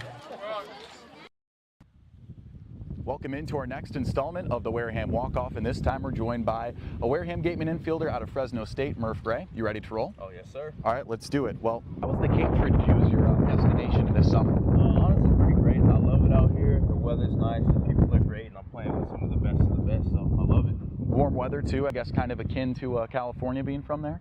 Yeah, pretty similar. I'd say it's more humid here, but I mean, it's more dry heat in California. Gotcha. All right, well, before you were Mountain West Freshman of the Year, you had a pretty good high school athletic career. I heard you played basketball. Were you a good hooper? Yeah, I was a decent hooper. I played some center, some power forward. I did all right. Okay, you were kind of forcing that center role. I mean, you're 6'4", 6'5". I guess you were the tallest kid on the team? Oh, yeah, for sure the tallest on the team, so I kind of got forced into that. Okay, well, another thing that you did that you don't do now was pitch in high school. Is it true that you tossed a perfect game? Yeah, so that was our first game of the season. I tossed a perfect game, and it was honestly just kind of weird and surreal since I wasn't going to be a pitcher at the next level, so it was just... And then where did that transition happen where you decided to just become a hitter? I want to say about my junior year of high school, I was more focused on hitting, just becoming a better hitter, kind of bettering myself, and then I love hitting. It's my passion, so. Well, you're pretty good at it. You're on a hot streak right now, and you hit 3 home runs in a matter of 48 hours at the beginning of this week, too. Oh, yeah. So we're glad to have you. My final note on that, to get to know you before we end this session, your birth certificate says Tristan. So where did the name Murph come from? So the name Murph comes from the movie Like Mike, one of my favorite movies. Little white kid in there named Murph. Super pale, super white, and then when I was born, I was the same way, super pale, so the nickname just kind of stuck ever.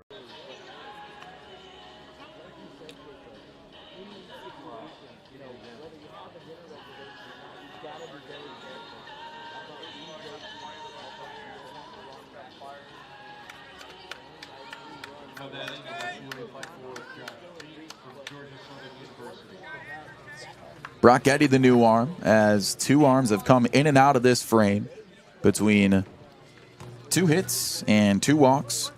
1 run has come in, and the bases are loaded as Eddy, in his second opportunity for the Gatemen this summer, will take over. Righty out of Arizona State. First pitch is outside. 8-9-1 due up. Josh Tate at the dish, left fielder from Georgia. 15 games, a .319 hitter, but he's 0 for 3 today. 1-0 deal with 1 away. That's outside. Jackson Lucas came in to start the 7th, gave up back-to-back singles. David Eckes relieved him. Got it out with a strikeout, then back-to-back walks, which brought in a run. 2-0 deal. And it's just outside, 3-0 count.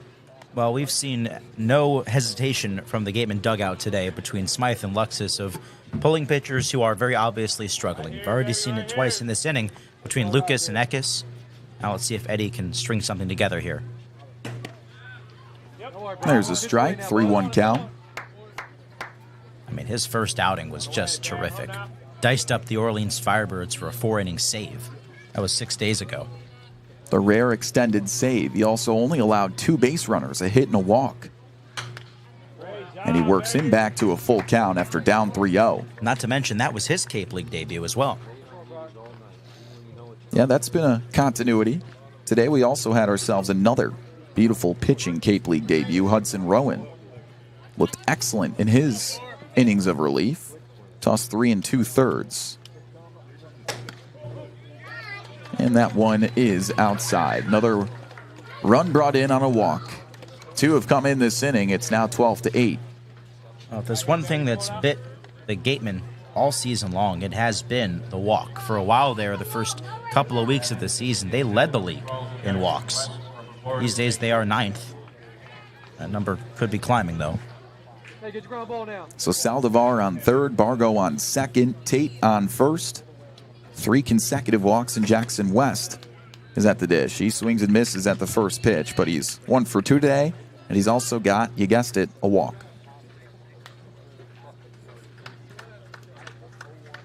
Eight walks total.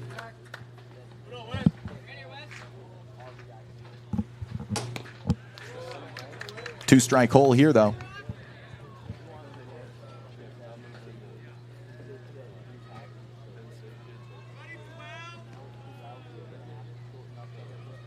And he's ready. 0-2 with 1 away. And he spits on it for ball 1.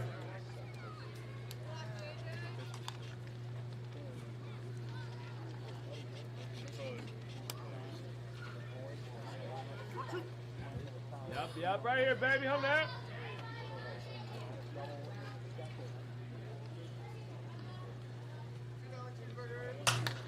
Pops him up behind home plate.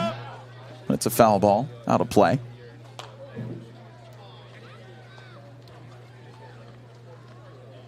Keep going, bro. Keep going, baby. Yep. Yep. Good job, bro. Come back.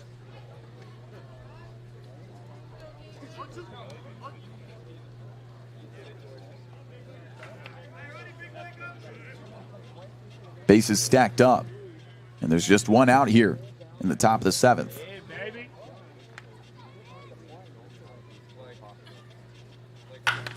And it's hooked foul. Great job. Keep going, keep going. Got to be careful with these hitters, not to leave anything out over the plate. That's what they did with Michael DeTalo in the 2nd inning. Bases clearing double. Continue to work the edges. Competitive pitches. 1-2 deal on the way.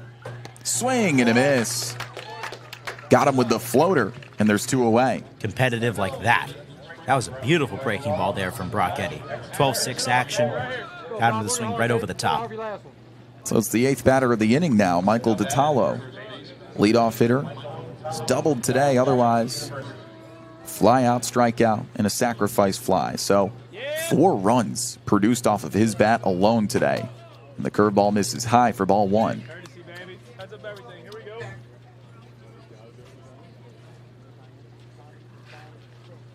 He's 1 for 3. And he's also got the bases juiced with 2 down. Curveball in there.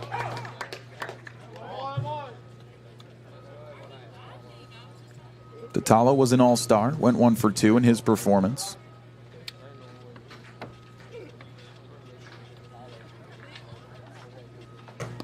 Check swing, and that one is a called strike. 1-2. Protest there from the Hyannis dugout. Didn't like that call. Jesse West making the call down at first base. 1-2 with 2 down. Little doinker out to shallow right center. This one could be trouble. It is. 2 runs have scored. Chapman comes up firing. The throw to third is not in time. A 2-out bloop. RBI knock. And it is 14-8. 4 runs in the inning. That's just a tough break right there for the Gatemen. Eddie got the pop-up that he wanted, but it found no man's land in shallow right center. Too tough for Destro to get to and too shallow for Chapman as well. There's nothing they could do about that one. So Josh Tate ends up on third. DeTalo cashes in 2 more runs as he stands on first. About a 6 RBI day for DeTalo. Bringing in those runs. He's responsible for 6 of the 14 that they have now. And Kane Kepley is the 9th batter of the inning. With the corners occupied, he flips 1 foul. Kepley, on-base machine. He walked back in the first. Then he's 0 for 3.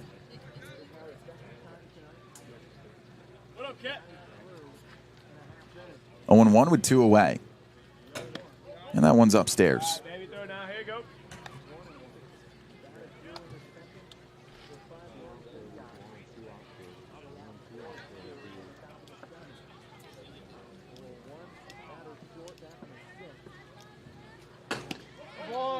2-1. Kepley was at Liberty, scooted over to North Carolina. Following his head coach, Scott Jackson, going from the Liberty staff to UNC.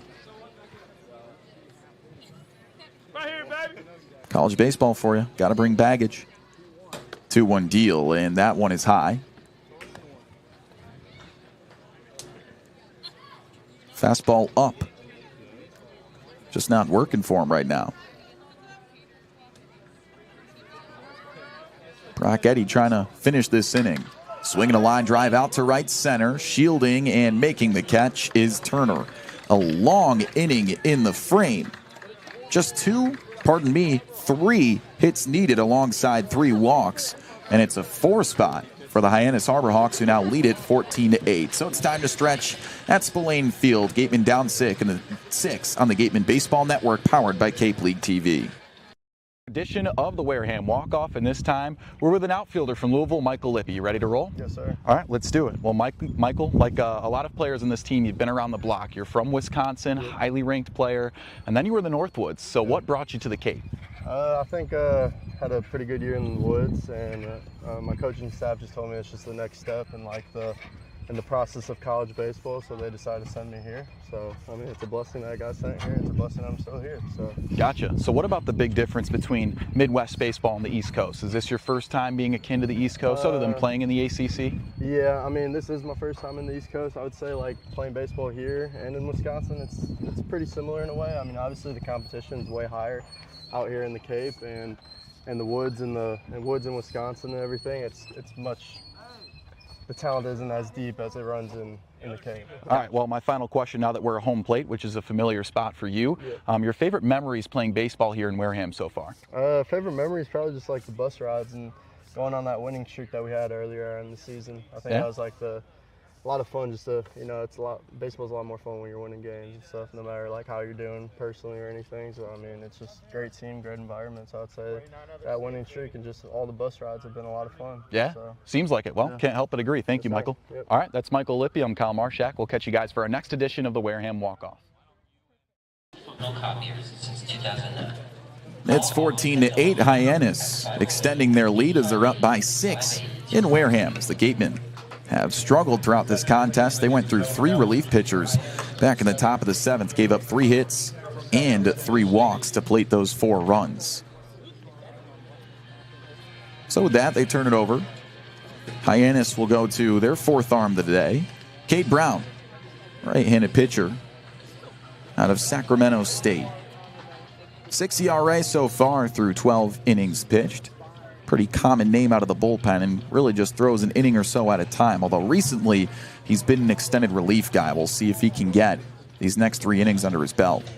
The Gatemen have seen him in all 3 games, now the 4th game here, that these 2 squads have faced this season. He's allowed 4 runs in that span. Most recently through 3 scoreless innings before the All-Star break, 8 days ago at Bourne. Before that, he had a 3-inning outing, gave up 3 earned runs. So more of an innings eater recently out of the bullpen, but he is working with a 6-run pad. First batter he faces, though, is Murph Gray. 0-1. It's a rare 0-for-3 start to this game for Murph Gray. They need their biggest bat to come alive. Gray, weirdly enough, 1 for his last 11. 0-1 deal. Swing and a liner out to left. Man, Tate barely had to move. That's out number 1. All right, we'll give him some credit. That's the 2nd time he's done that today. He has been squaring up the baseball. That is brutal. Gatemen with 7 hits, Hyannis with 10. Gatemen with 2 homers, though. They scored 3 runs on those big flies in the bottom of the 6th, but a 4 spot in the top of the 7th has really taken the steam out of this game.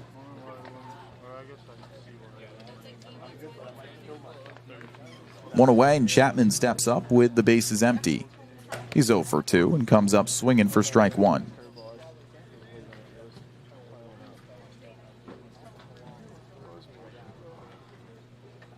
So Casey Hintstay is done. All-star relief pitcher gave up 3 earned runs in 2 innings of work for Hyannis. That one rolled right into the breadbasket of DeTalo, 2 down.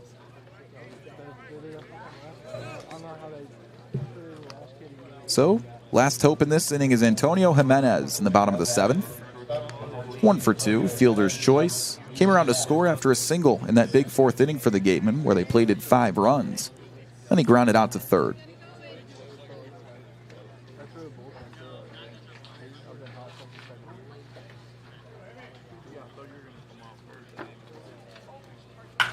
Swing and a line drive out to left field, down the line, and that one is a fair ball and off the base of the wall. Rounding into second, Jimenez stops there. Power on display. It's his first extra base hit of the afternoon. He's 2 for 3.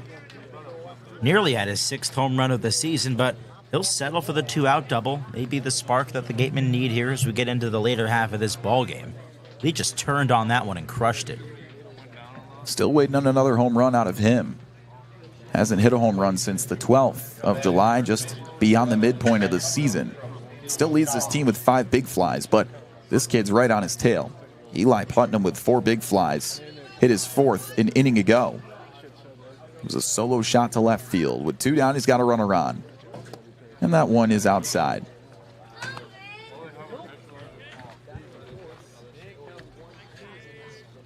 Putnam loves hitting homers in Spillane.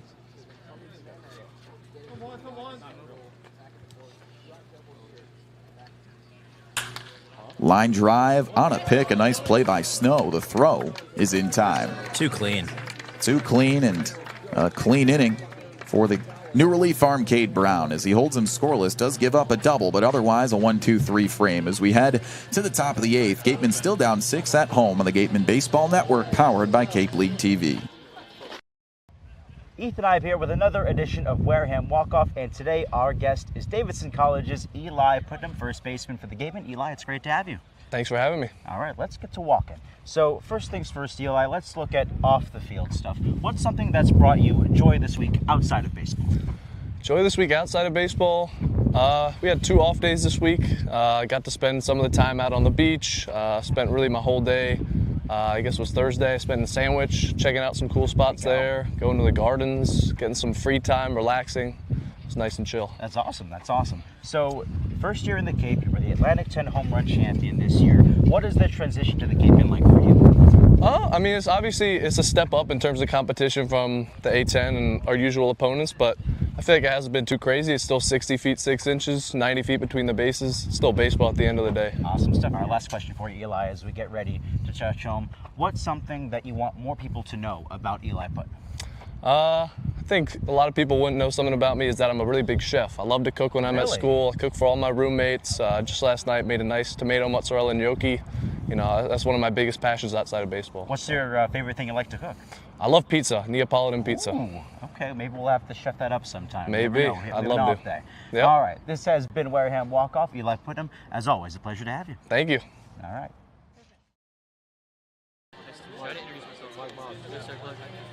Matthew Maloney, right-handed pitcher out of Point Loma Nazarene to take over. 5th arm for the Gatemen today, and they'll need whatever innings they can get as the bullpen has struggled a little bit. They've allowed a combined 9 earned runs as they're down 14-8 to Hyannis as we enter the top of the 8th. Ethan, just not the bullpen's day.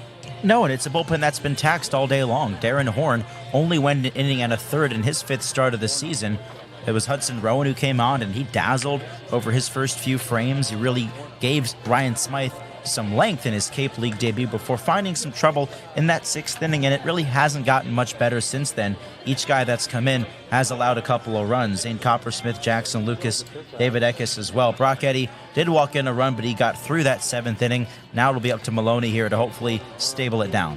Meanwhile, Maloney on a streak of 4 1/3 innings and no earned runs after starting the year on 5 earned runs in 2 1/3. So good stuff out of him recently. He's lowered his ERA to a 6.75 over 6 2/3 pitched this season.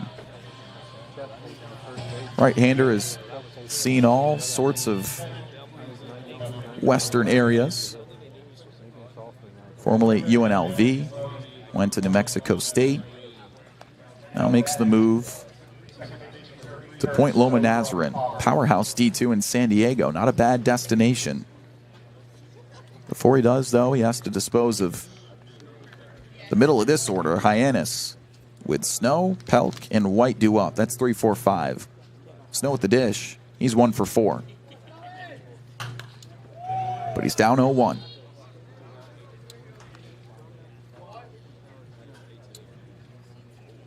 What a wacky day of baseball it's been. 5 runs for Hyannis in the top of the 2nd. That was on 4 hits.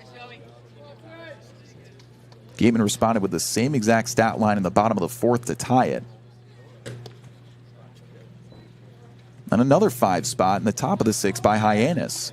This time 3 walks and 3 hits with it. And then once more, Wareham responded with 2 home runs and 3 runs in the bottom of the 6th. But then just a rough outing by 3 different bullpen arms in the top of the 7th. 4 earned runs as Maloney stumbles there. It'll be awarded either a ball, or I think they'll just call that a balk, but it doesn't matter because no one's on base. Yeah, now they do call him on the pitch clock violation. So it's ball 2. Yeah, just caught a spike there, unfortunate. So that's how we've arrived to this 14-8 score. Could write a book about this game. 2-1 to Snow. There's a roller out to short. Jimenez with a cannon. Oh, and Putnam dropped the ball. But they're going to call him out, saying he picked it up in time, even though Snow was hustling to first. So a wacky play for out number 1. It was hard to tell from our angle if Putnam did in fact squeeze that. I thought for a second there it did hit the ground, but he must have been able to hold on to it just in the nick of time. Snow, not an easy guy to retire, but he's out number 1. There's a guy who's been dangerous today, Eddie Pelk, in just his 4th game as a Hyannis Harbor Hawk. And he's 2 for 3 today. Pair of singles, line out and a walk.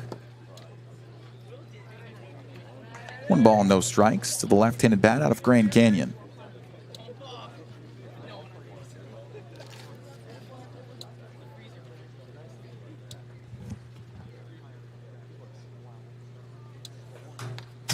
One.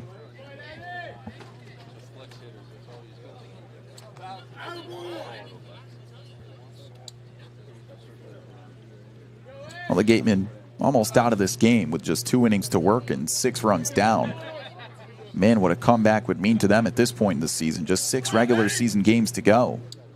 And Hyannis, if they win tonight, could grab sole possession of 2nd place in the West. So this is about home field advantage and seeding in the playoffs. As of right now, if the season ended today, it would be the exact matchup you're watching right here. Gatemen, Harbor Hawks at Spillane Field. But, yeah, Hyannis can hold on. Tables would turn. And Hyannis hits well at home. So taking away home field advantage from them, or at least keeping it, would be huge. 3-1 count now with 1 away. Top 8 and Eddie Pelk at the dish.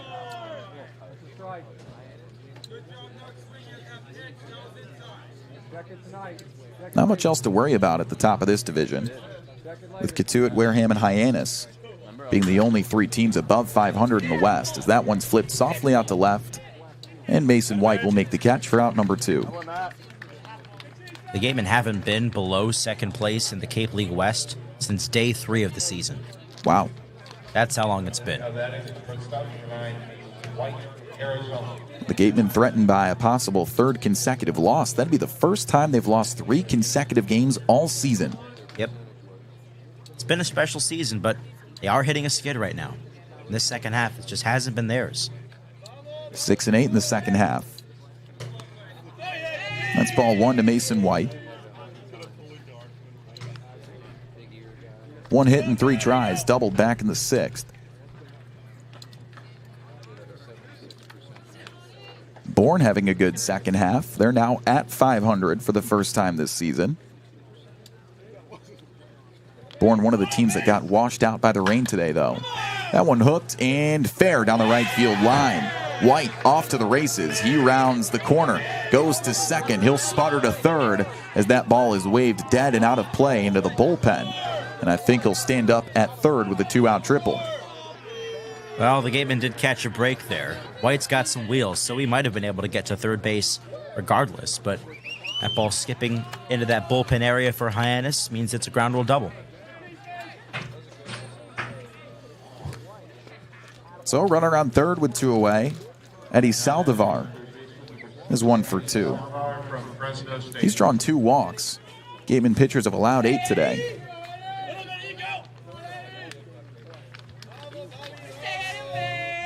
And on that ball out of play, they actually moved White back to second base. So 2-out double.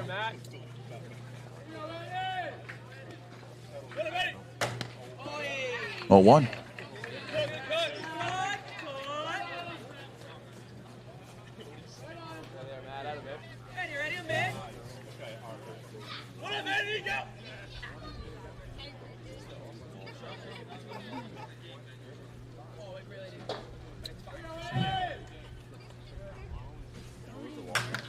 Line drive to left, and that one's going to drop. White can run. He'll chug to home plate and touch it easily. Standing up with a 2-out RBI double is Saldivar. It's now 15-8. Well, that's what this Harbor Hawks offense can do. Even with 2 outs, they can string together a couple of extra base hits at will. Gatemen have seen that multiple times today. Bullpen has just sputtered. They've allowed runs in 3 consecutive innings, 5 in the 6th, 4 in the 7th, and now 1 here in the 8th.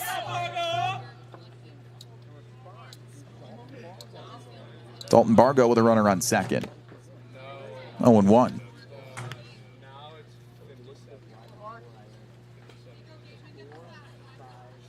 They've gone to 6 arms out of the bullpen today. That's what happens when Darren Horn only makes it 4 outs.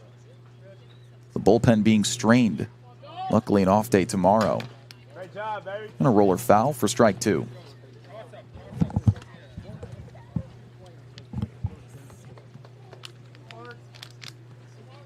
Well, very rarely do you see 12 relievers on the lineup card. That's what Ryan Smythe had heading into this game. So I don't think they anticipated Horn to go as short as he did, but I think they were planning for a short outing as it was. 0-2 with 2 down. Swing and a miss. Got him with the fastball. 2 runners reach base, and one of them makes it all the way to home on back-to-back extra base knocks with 2 away, but he gets a strikeout to finish the side. So 1 run scores, and it is 15-8 as we head to the home half of the 8th at Spillane Field on the Gatemen Baseball Network, powered by Cape League TV. I couldn't get out, so they stopped the game. Umpires actually had to peel me out of the fence. They had to pull the fence. And an incredible guest for us today on the pod, in the words of the great Jason Stark, writer, broadcaster, and distinguished former major leaguer, Doug Glanville. Doug, it is terrific to have you on today. So, any favorite ballparks that you visited while you were in the Cape? Yeah, I mean, of course, you got to love Spillane Field with like the all dirt infield or whatever you had going there, the darkened dirt. Let me see. Well, I didn't like Bourne because one time I slid for a ball. I was doing that cool move where the ball's up against the fence and you slide around it and then pop up and throw. And then I slid and went through the fence. So my leg got caught in the fence and I couldn't do it. I had to roll the ball to the right fielder and I couldn't get out. So they stopped the game. Umpires actually had to peel me out of the fence and to pull the fence. Oh my God. So that wasn't a good memory. So Bourne, the fog always rolled in there.